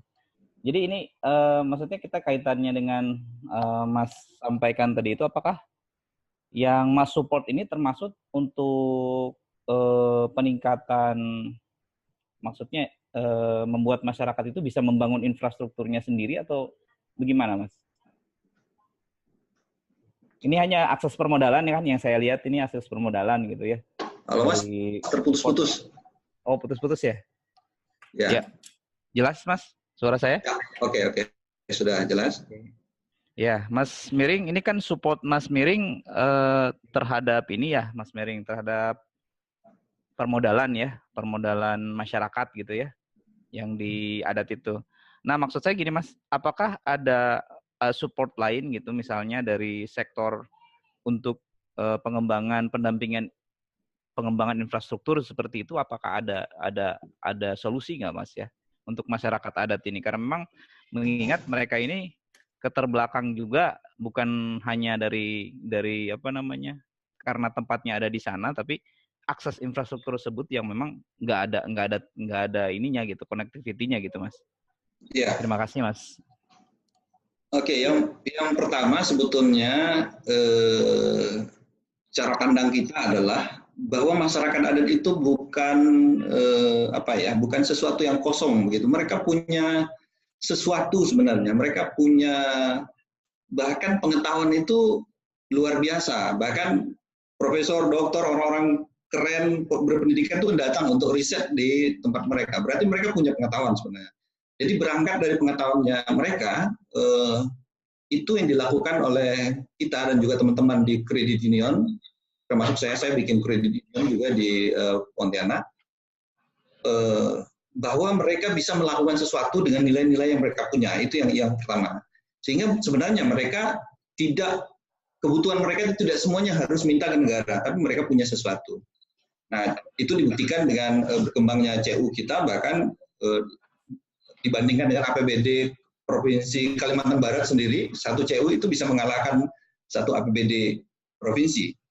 Nah, itu yang pertama. Yang kedua, khusus untuk program kita, seperti di Palu, dan bukan di Palu ya, di Kabupaten Sigi, ada 20 desa di Kabupaten Sigi itu, pertama kami tidak membantu secara infrastruktur. Kalau program peduli, dia memang lebih kepada peningkatan kapasitas manusianya. Contohnya mereka sudah punya produk tuh seperti di Kabupaten Sigi. Dulu 3-4 tahun yang lalu kita datang ke sana, kopi Toratima itu disembunyikan di dapur, jauh di belakang. Tapi sekarang mereka sudah bangga dengan itu. Nanti dirimu bisa mencicipi deh itu dengan teman-teman. Bupatinya bilang itu kalau diseduh dengan air dingin kopi enak katanya. Saking legendanya. Nah, Mas, ya. Apakah ini di daerah Kulawi, Mas, yang dimaksud? Ya, Kulawi. Di Pipikoro, daratan tinggi Pipikoro ya? Oh, iya. Ya. Dan memang secara geografis itu sangat terisolir. Untuk datang ke sana saja itu memerlukan puluhan jam dari Kota Palu. Dirimu mungkin pernah ke sana juga. Itu tukang ojeknya bilang kalau kita jatuh tanggal 1, tanggal 5 baru sampai di bawah. Tinggi dan berbahaya. Nah, program kita itu lebih menstimulan pada pertama tadi bagaimana mereka sadar bahwa mereka punya sesuatu, punya nilai, punya produk yang orang lain nggak punya gitu. Nah itu yang kita lakukan. Nah yang kedua, yang pertama tadi mengembalikan dignity mereka. Yang kedua itu adalah mendekatkan mereka kepada akses agar mereka mampu mengakses beberapa bantuan dari pemerintah yang betul mereka butuhkan, seperti namanya akses jalan dan sebagainya. Lalu yang kedua, bagaimana mereka terlibat dalam kebijakan, mulai dari level desa sampai level kabupaten, mereka bisa terlibat di dalam merencanakan tentang diri mereka. Nah, dengan undang-undang desa yang sekarang, peluang itu sangat besar. Mereka punya ruang yang cukup di desa sebenarnya. Nah, yang terjadi selama ini, kita dari pusat datang dengan perencanaan kita buat di sana. Padahal belum tentu itu yang mereka butuhkan. Nah, itu salah satu supporting yang kami lakukan di 10 provinsi yang ada di Indonesia di dalam program peduli ini. Begitu, Mas. Mas, 20 desa di kabupaten. Mas Bima, sorry, diputus dulu. Kita satu-satu dulu ya. Satu-satu. Oke, silakan. Kita bisa balik lagi. silakan. I just give a little information to John that we already discussed about the entrepreneurship and also like bring back the dignity to the indigenous people by building their economic, community-based economic development. And Mr. Mering has a program that can improve their local product and like credit union system to the local community there. So that's kind of different approach to poverty alleviation in the local community context in Indonesia. So that's the point from this discussion. So we will get back to you again, Mas Bima. So we move to Mas Tenri. Can you hear me? Yes, I can. Okay, cool. Thank you. Yeah. Can you introduce yourself and you ask question for John or for other speaker? Of course, yes. So my name is Given. I'm a student here in the United States. I go to Wheaton College, which is about 30 miles or 50 kilometers away from Chicago, also very close to Toronto, John. And I've been studying here in the United States for 7 years. I think as a young university student myself, I've become very interested in this idea of community development in Indonesia. And I think for our generation within the millennials, we want to act upon something. So my question would be, what would be the most logical steps that we can do towards developing these communities, especially the people who are struggling with poverty in Indonesia? Because I think the general consensus was universal basic income is not yet for Indonesia. I mean, it's still not yet for Ontario, let alone other countries. But what can we do? Through which institutions can we look towards to? Because one that I think another general consensus that I was hearing was we cannot work with the national government because of slow bureaucracy, that the rich are not paying the taxes, and it's just too centralized, the bureaucracy is just slow.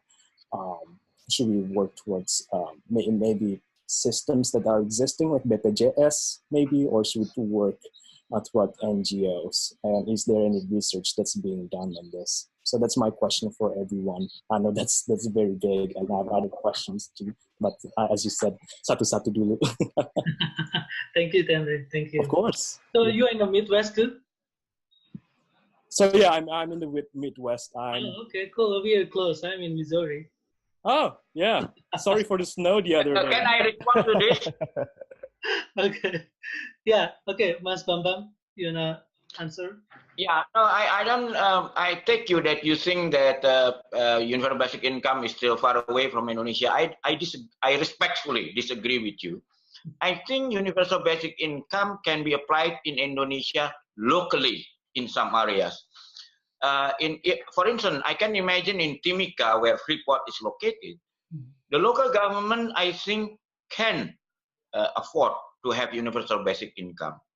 And I think they should, because such a huge resources and basically small population, and such a wide gap between the rich and the poor, which is not good, and especially for really indigenous people there who are very poor. So I think Timika, because of natural resources richness, can afford to have universal income, and also some other areas, for instance in Riau or Musi Banyu Asin. Because otherwise, you can see from some studies in Indonesia, in many of these natural rich local areas, actually the poverty level is very high, which is crazy. And I think a universal basic income would be one of the solution to this local problem. And they can use the model like Kuwait, where you're basically the local government have enough money to provide universal basic income for its population, because population is not that big.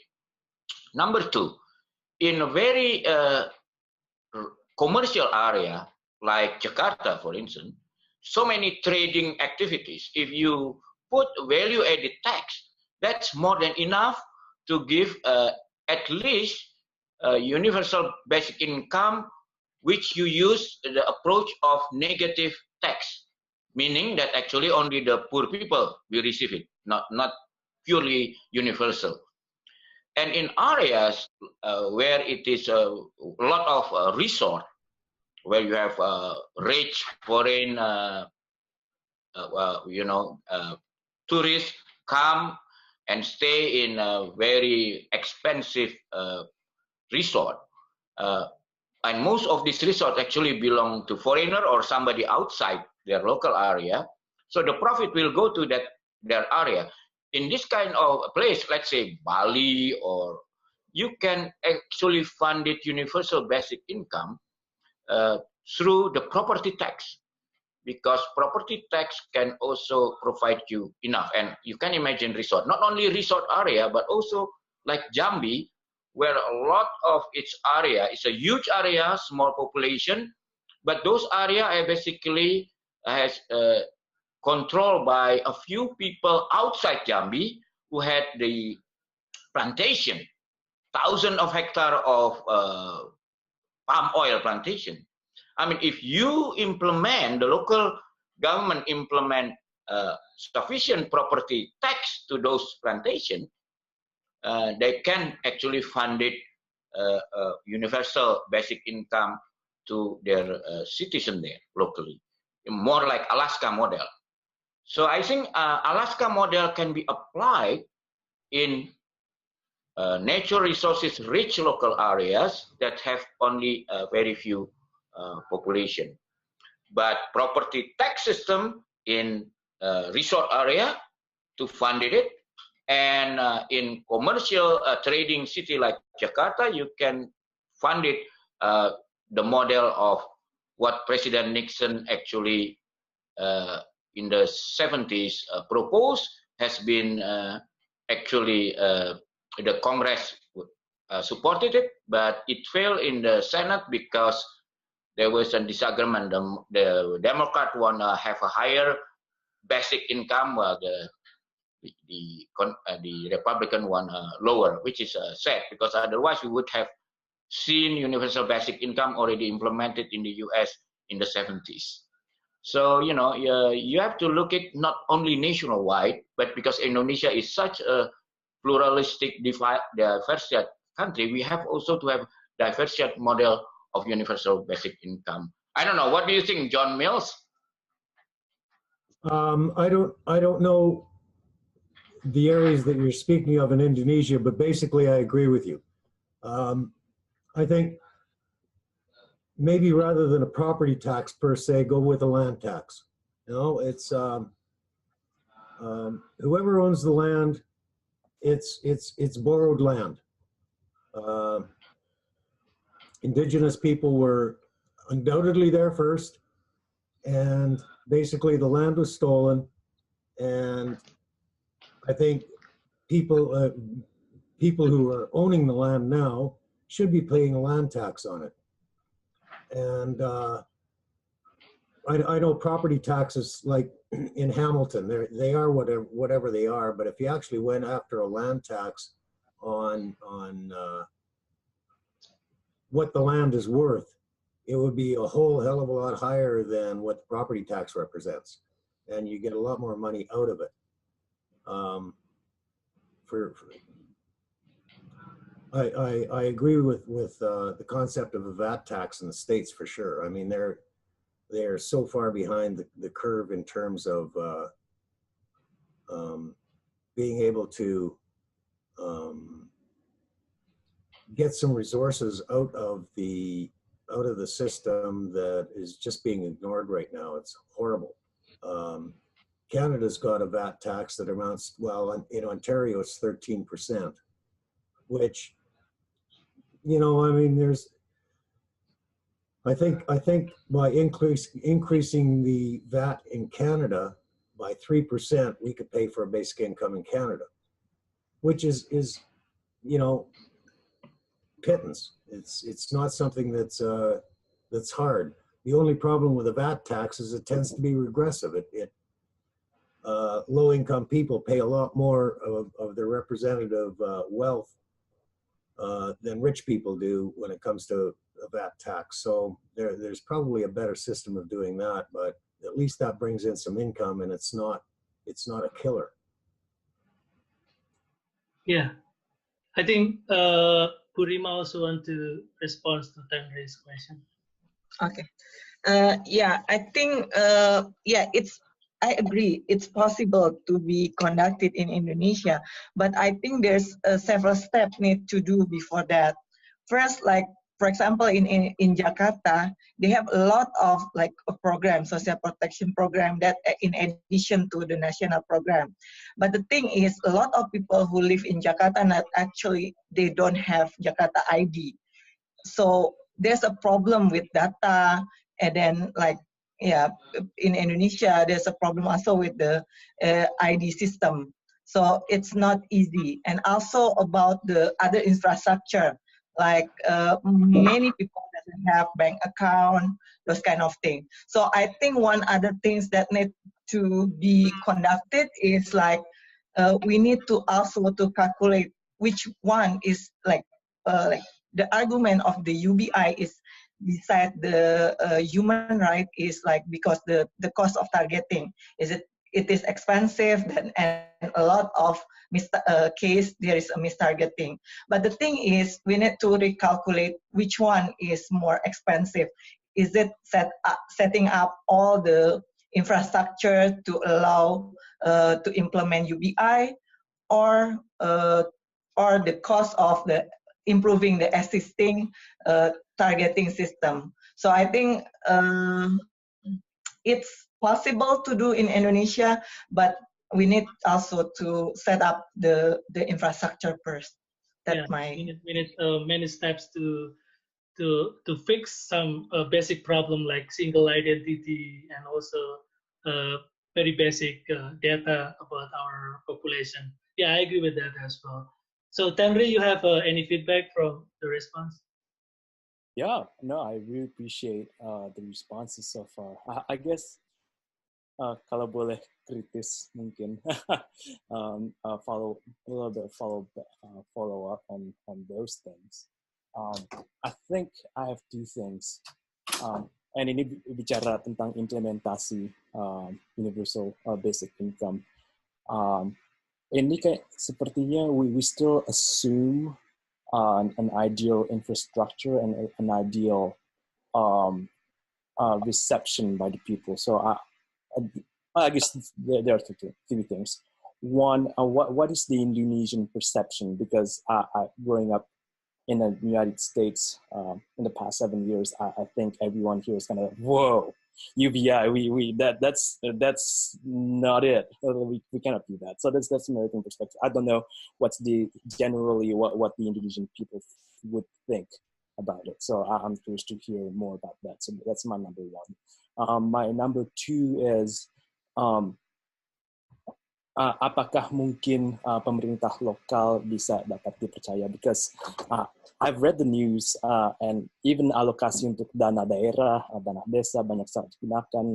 I remember like in Sumatra, for example, I was reading the news like there's a lot of potential for corruption, korupsi, penyalahgunaan dana. Apakah kita masih bisa percaya kepada pemerintah lokal yang notabene banyak mafia-mafia lokal di sana?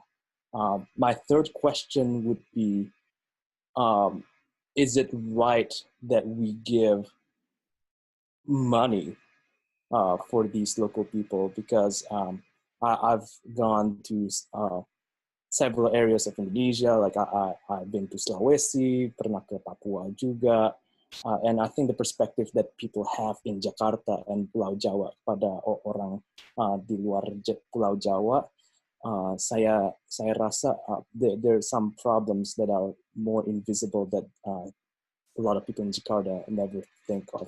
For example, apakah is it viable to give money to a lot of families in Papua yang notabene banyak keluarga yang mabuk, banyak salah gunakan dana di level keluarga, banyak family abuse? Is it right that we're paying these people in poverty without breaking the culture of poverty that they're having with substance abuse, poor spending habit, or what we would call, I think someone said that mentioned the concept of like undeserved versus deserved poor people. So those are my three. One, people's perception, how is it that they're in Indonesia? Two would be, can we trust the local governments with corruptions that are still happening? And three, can we legitimately give money to people who are still struggling with this culture of poverty?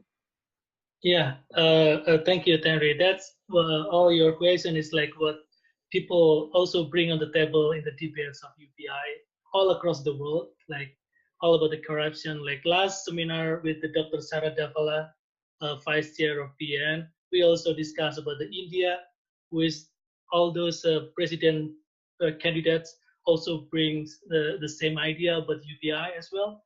So there's a lot of challenge in developing countries with the millions of people and diverse culture like Indonesia and India. But like Mr. Bambang Harimurti said, that's the possibility is there, but how they overcome all this problem, that depends on the governments and civil society like us to promote this idea or maybe to bring the solution together. But yeah, I will let the speaker to respond to you, but also maybe there is another participant want to ask question, but we can elaborate your question to the next responses. So Paul, you ready with your question? Give me just 1 second.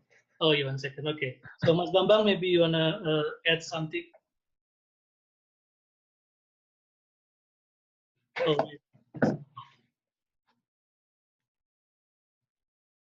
I think your speaker is off, Mas Bambang. Okay. Okay. No, it's ready. It's already off, yeah? Yep. No, it's on. No, it's on.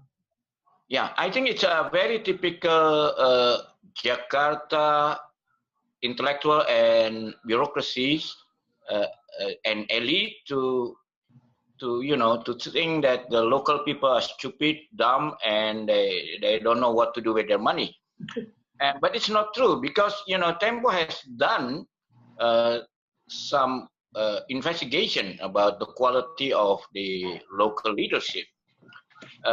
In fact, Pak Jokowi was one among the 10 best leader we recognized in 2008, and also Pak Ahok, and now also the governor of Sulawesi Selatan, which started as a bupati in a city, a small city nearby. And also there is another guy in Papua. Can you imagine? One of the 8 best local leaders we choose was one from Papua, a very good person. who was a Muslim in an area where super majority are non-Muslim and got elected twice. You know, if we are allowed to be re-elected, he would probably got elected handily. What I'm saying is the capacity of local leader is quite good if they elected the good leader. And I think there is an increasing capacity of local people to be able to elect their good leader. And you can see it, the fact that many of local dynasty, like in Sulawesi Selatan, which used to control the leadership in local area, now are losing in their election. And don't forget Risma in Surabaya. I think she would be a good president of Indonesia, even better than Pak Jokowi, because she has done such a good work. And second is this capacity is actually, even in corrupt local area, the good thing about the universal basic income is you can actually send the money directly to the person. So no matter how corrupt the local government is, it's very difficult to steal the money when it is sent directly to the poor people, like, or to all people, like we did in the cash transfer in the past. Actually, the political problem will come from the local leader and NGO who are so used to having any aid disbursed through their network. Suddenly they are bypassed if you send it directly to the people. And usually this will be the kind of crowd that will make a lot of noise because they used to have their share and now they lost their share. So, and especially in digital era now, where Indonesia, at least theoretically now, anywhere in Indonesia can be accessed by internet because, you know, they just launched a satellite, the PSN, and now with such a small amount of money, anywhere in Indonesia, even the most remote place, you can get connected to the internet. So you can imagine this is infrastructure can be used to send directly any universal basic income scheme to the people. And in case of, it's not necessary to the families. So you have to send to the head of the marriage. You can send to individual even. So that's the thing. And I think it's not fair to blame that it will be used for other things like drinking and so on. Because true, there are problems like that in Papua, but they also solution to this problem and quite effectively, for instance, by women organization and local government. And the other is, I think you also have to remember, they have been studied by independent organization about the effectiveness of cash transfer, which other people maybe can tell in more detail. But they found out that the misappropriation of this cash transfer is very small. Thank you. Thank you, Mas Bambang, for the emphasize. Yeah, Paul, you are ready? Yeah. Right. So my question is, well, one thing that I was thinking, with respect to this basic income in Ontario. So how I know that the program was cut short abruptly, but is there any data that how the money was actually spent in because you know we know in Canada has a more robust social security system than in Indonesia, and that, well, I'm not so familiar, but you know, maybe have a voucher program and for various specific purposes, which is more comprehensive than Indonesia. So could you give us some idea how the money was actually spent, and then, well, maybe how in relation to that with the money be spent in Indonesia, where, you know, there are holes that are filled with this social support system in Canada. This now has to be spent. The UBI money would be spent for those purposes in Indonesia. Okay, thank you, Paul. John, I can't speak for all of the money, but in the milieu that I got to know, and in Lindsay and in Thunder Bay, a lot of them went back to school. Practically 100% of them could afford food that was not high carb and garbage. So they ate a lot more. They ate a lot better in terms of healthy food rather than quantity. So primarily, all of them, their health improved. When you got any program like that, you're going to have 3 to 5% that are going to abuse the system, and why worry about that? Worry about the 95 to 97% that are going to use the money for their own betterment and for the betterment of society, really. And so, yeah, I mean, primarily, I honestly don't know anyone who used drugs or alcohol or any of the escape systems because all of a sudden they had some income that they didn't have before. It's something that I think is people who oppose something like giving money for nothing are always going to fall back on, and there has never ever been, in all of the trials that have gone on, there's never been any indication that, other than a small minority, that happens. And it has to be remembered, when you talk, I don't know what Papua is all about or anything like that, but I assume that there's high poverty. And when you're living that kind of life, I mean, I was on social assistance for 7 years myself. So I've got the lived experience as well, and I know what it's like. And I also made $100,000 a year for lots of years. When you're making money, you get holidays. You can escape. If you're under a lot of pressure, you can go somewhere else. You can take time off. When you're living in poverty, there's no such thing as a holiday. So you got to find your holiday or your escape in some other way, and that's alcohol or drugs or whatever whatever escape mechanism people use. That is their holiday, and that's got to be recognized. Yeah, thank you, John. Yano, I have to go to another meeting. May I ask to leave? Yeah, of course. Do you have any closing statement before you leave?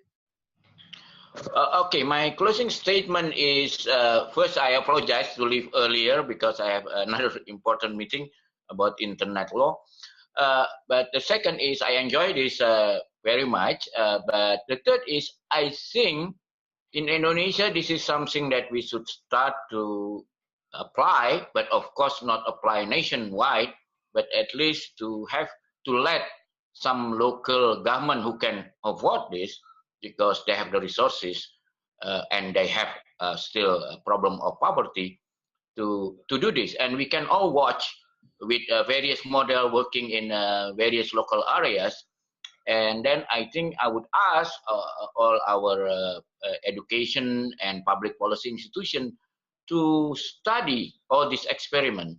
And then maybe not only then based on this experiment, not only we can contribute to build a better national system, but maybe even we can, contribute to the globally about what is lesson learned from the Indonesian experiment with universal basic income.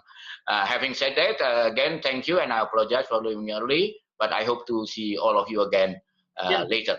Bye. Sure. Bye. Thank you, Mas Bambang. Thank you. Yeah, we'll have you in another meeting. Ya, Mas Yano. Silakan, Mas. Saya akan respon tentang apakah mungkin itu dilakukan mengingat kondisi politik dan pemerintah Indonesia seperti sekarang. Yang pertama, saya kira ide tentang universal basic income. basic income ini harus disesuaikan dengan konteks Indonesia. Itu hal yang pertama, karena kita memiliki cara-cara atau mitigasi sendiri di dalam menyelesaikan persoalan seperti itu. Dan Indonesia yang beragam tentu tidak bisa disamakan antara Jakarta dan di luar Jakarta. Itu sangat berbeda penerapannya. Kacamata Jakarta, kacamata pembangunan itu juga akan sangat berbeda. Karena itu penerapan kebijakan seperti itu juga harus dilihat pada konteks. Itu yang pertama. Terus yang kedua, apakah dengan kondisi ini bisa dipercaya pemerintah Indonesia? Saya setuju dengan Mas Bambang tadi bahwa ada banyak yang baik yang kita lihat, tidak semuanya jelek, dan itu merupakan challenge. Yang lain adalah merupakan challenge bagi kita untuk melakukan hal itu dengan paham dan konteks keindonesiaan yang saya katakan tadi. Artinya memang ide ini memang harus dimulai dan dia akan menemukan bentuknya sendiri kelak. Tidak serta-merta copy paste dari idenya yang ada di Eropa. Kira-kira itu Mas statement saya. Ya, setuju sekali Mas. Itu kenapa kita adakan diskusi ini kan supaya kita tadi menemukan bentuk kita sendiri. Tapi sebelum kita membuat bentuk, kita dengar belajar dari negara-negara lain. Benar sekali Mas. Okay. Ada lagi yang mau bertanya? Kita masih punya waktu 30 menit. Tita, you have a question? Yes. Hello, Mr. John. So, my name is Tita. I just wondering about based on experience in Canada.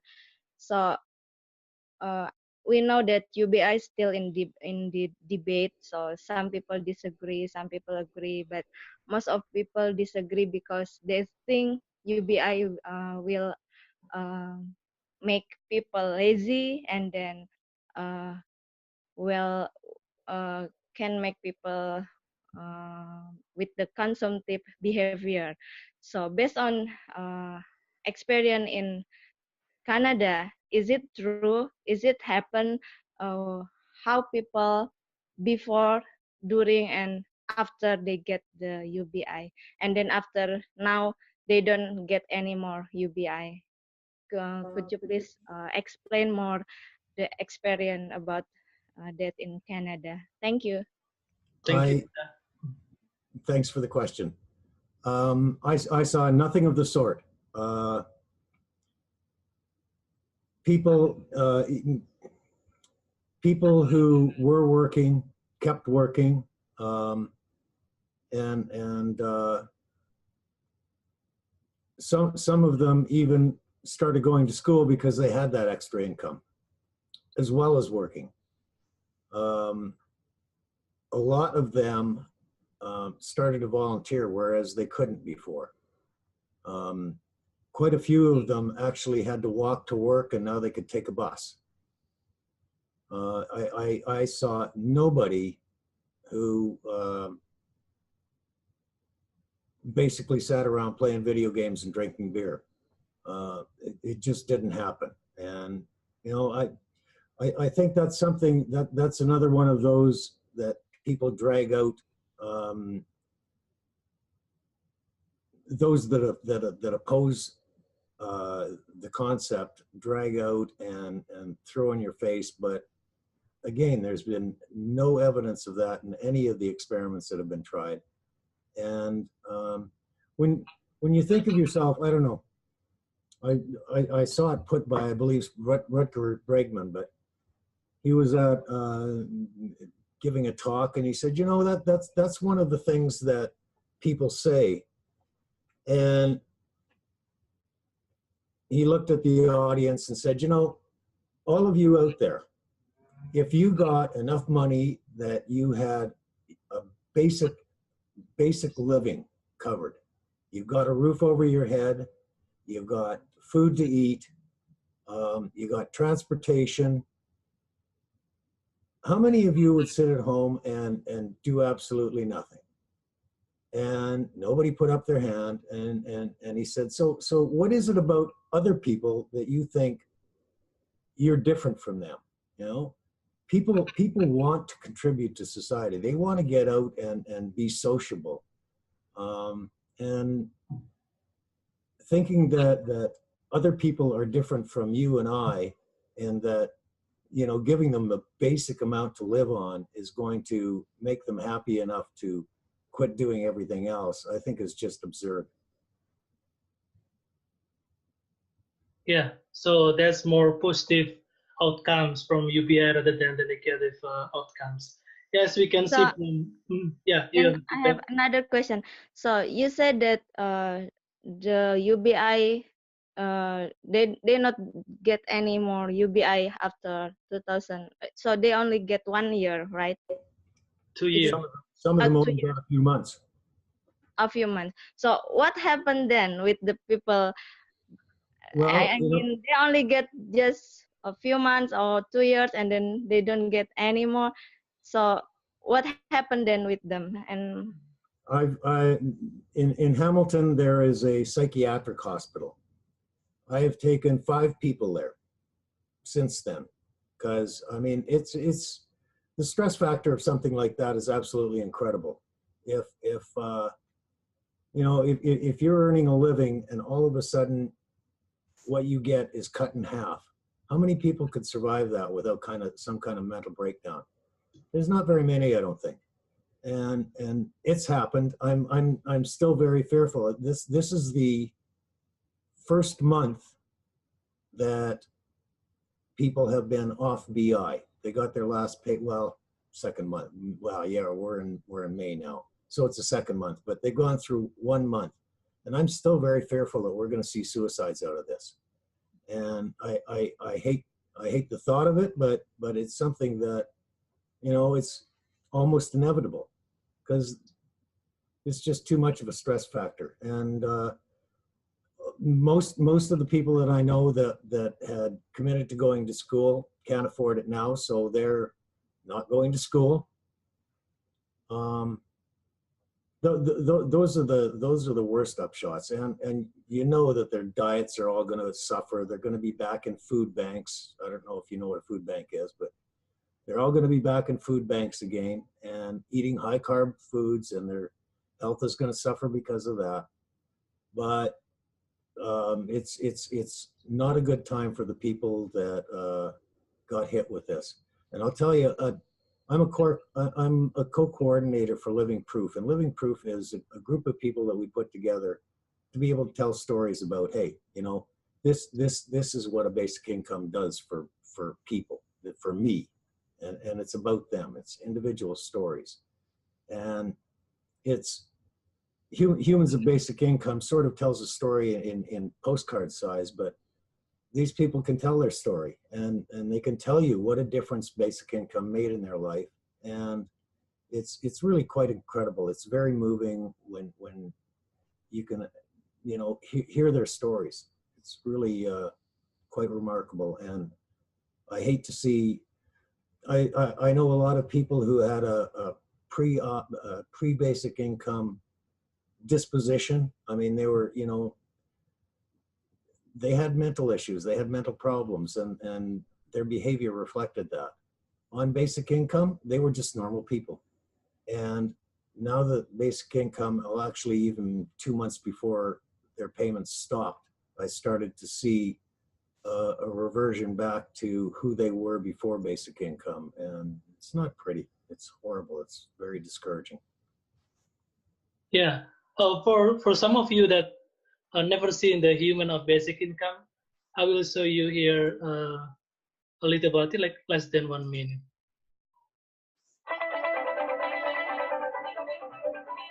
This is a story, like John said, the individual story of recipient of universal basic income in Ontario.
So yeah, that's a picture of individual in Ontario, Canada, basic income, human of basic incomes. That's maybe will give us inspiration as well, like what they do with the money and what happened after they don't get any more support from the UBI. That's really stressful for the family or individual. So yeah, I think that's another factor if we propose this policy or idea, and then we have to think about the sustainability of this program as well. And it really depends on the political climate and all those factors that coming together in very specific best place community or country. So yeah, I mean that's interesting from the experiment in Ontario, Canada.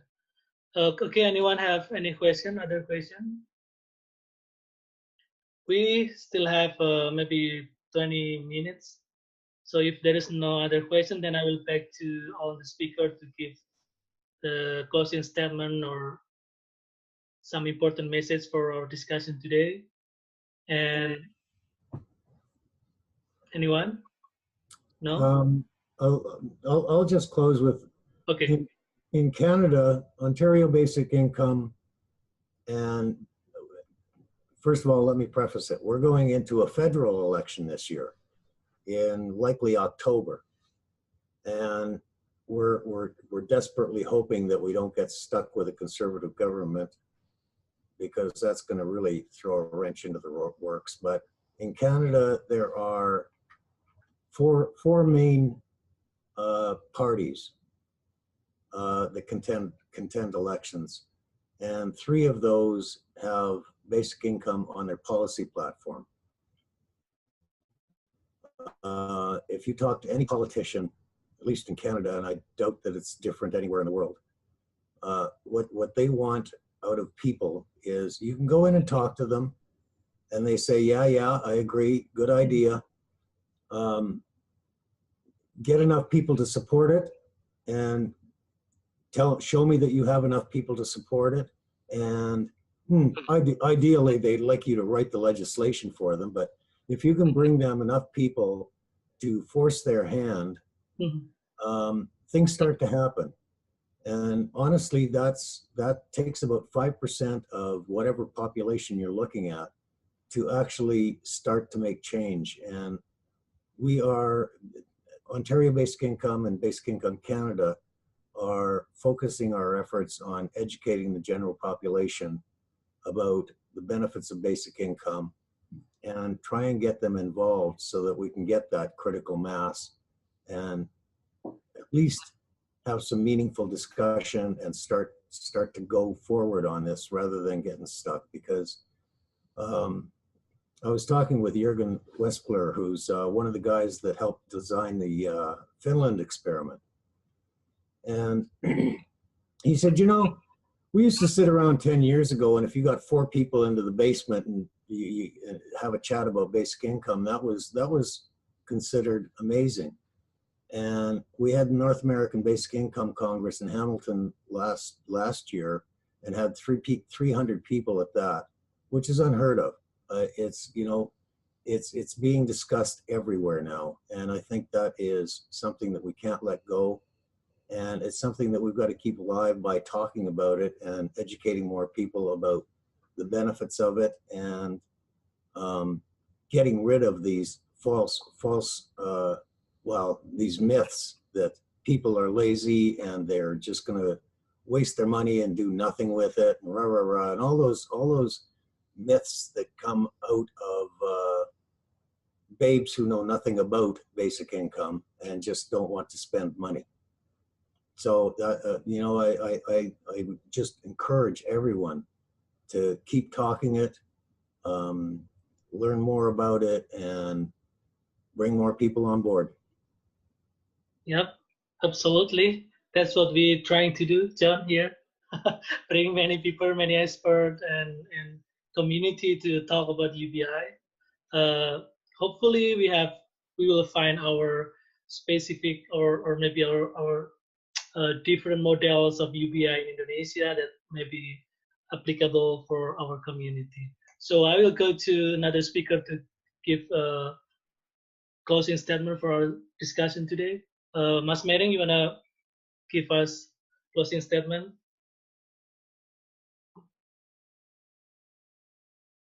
I think your speaker is still off. Okay, let me put it on. Okay. Thank you, Mas Yano. Saya pikir bahwa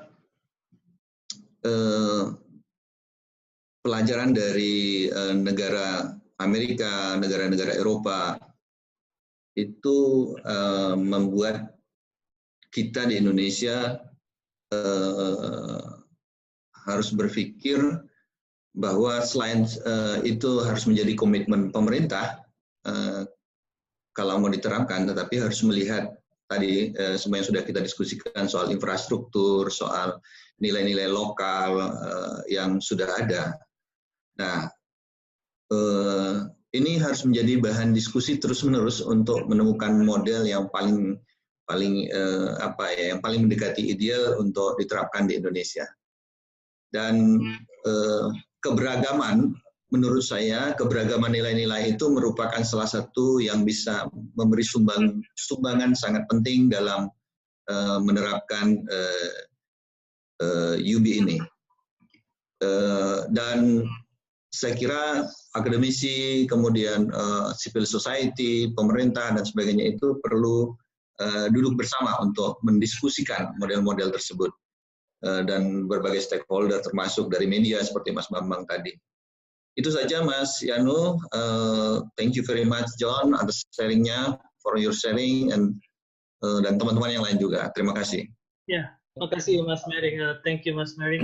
So he highlight the importance of diversity, culture, and also the local values, local knowledge. And I mean, if we just adopt your experience, our experience in developed that country, that's not exactly fit 100% with our culture and society. That's why we need to discuss more about this cultural differences between developed country and developing countries. That's I agree 100% about that. So, Burima, do you wanna have a closing statement for us? Sure. Okay. So I think yeah, it is important that also to discuss about the current existing program, like mapping which one is, because the idea of UBI could not be like a new thing, like addition to whatever already happened here, because UBI is quite expensive. So another thing is like trying to replace the existing program that not efficient enough with UBI.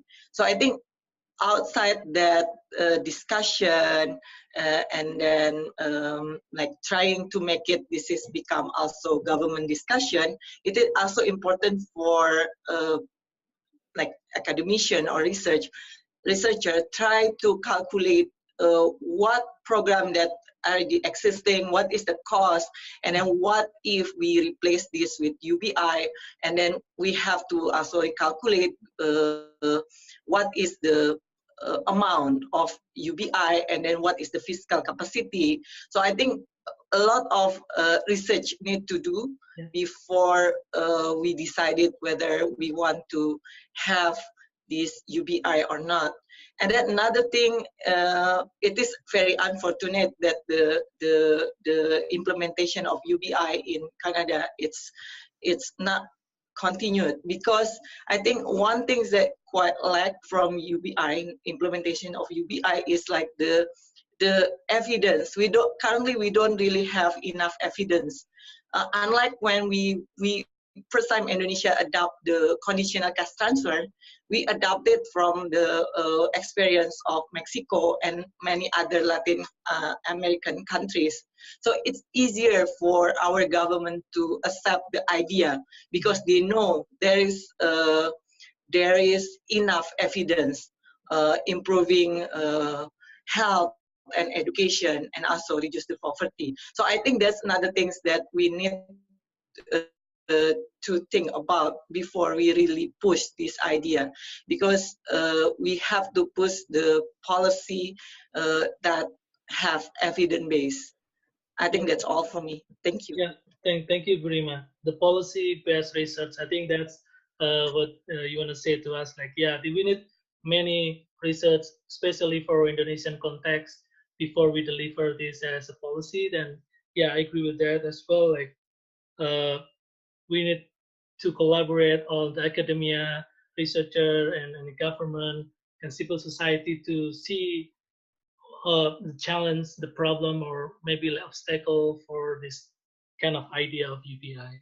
And just a little about the next seminar series, we will invite tech companies like from Microsoft and also Google, and maybe another unicorn, like we call it in Indonesia, because they will give us another perspective about the future of technology revolution in Indonesia as well. So that's why the UPI is really timely right now if we see from the technological perspective. But when we see from the cultural, social, economic perspective, yeah, maybe we need to make many adjustments for this kind of policy. But from the perspective of technological revolution, like we call 4.0 technology or 5.0, then we will see like the global change or global revolution is on the same track, even in developed country or developing countries. So that's two different track of change that happening in our planet that will be interesting to see how we can face those challenges in this discussion of UBI. So Masoni, maybe Masoni is still on the middle of the meeting, so he may not give us or deliver the closing statement.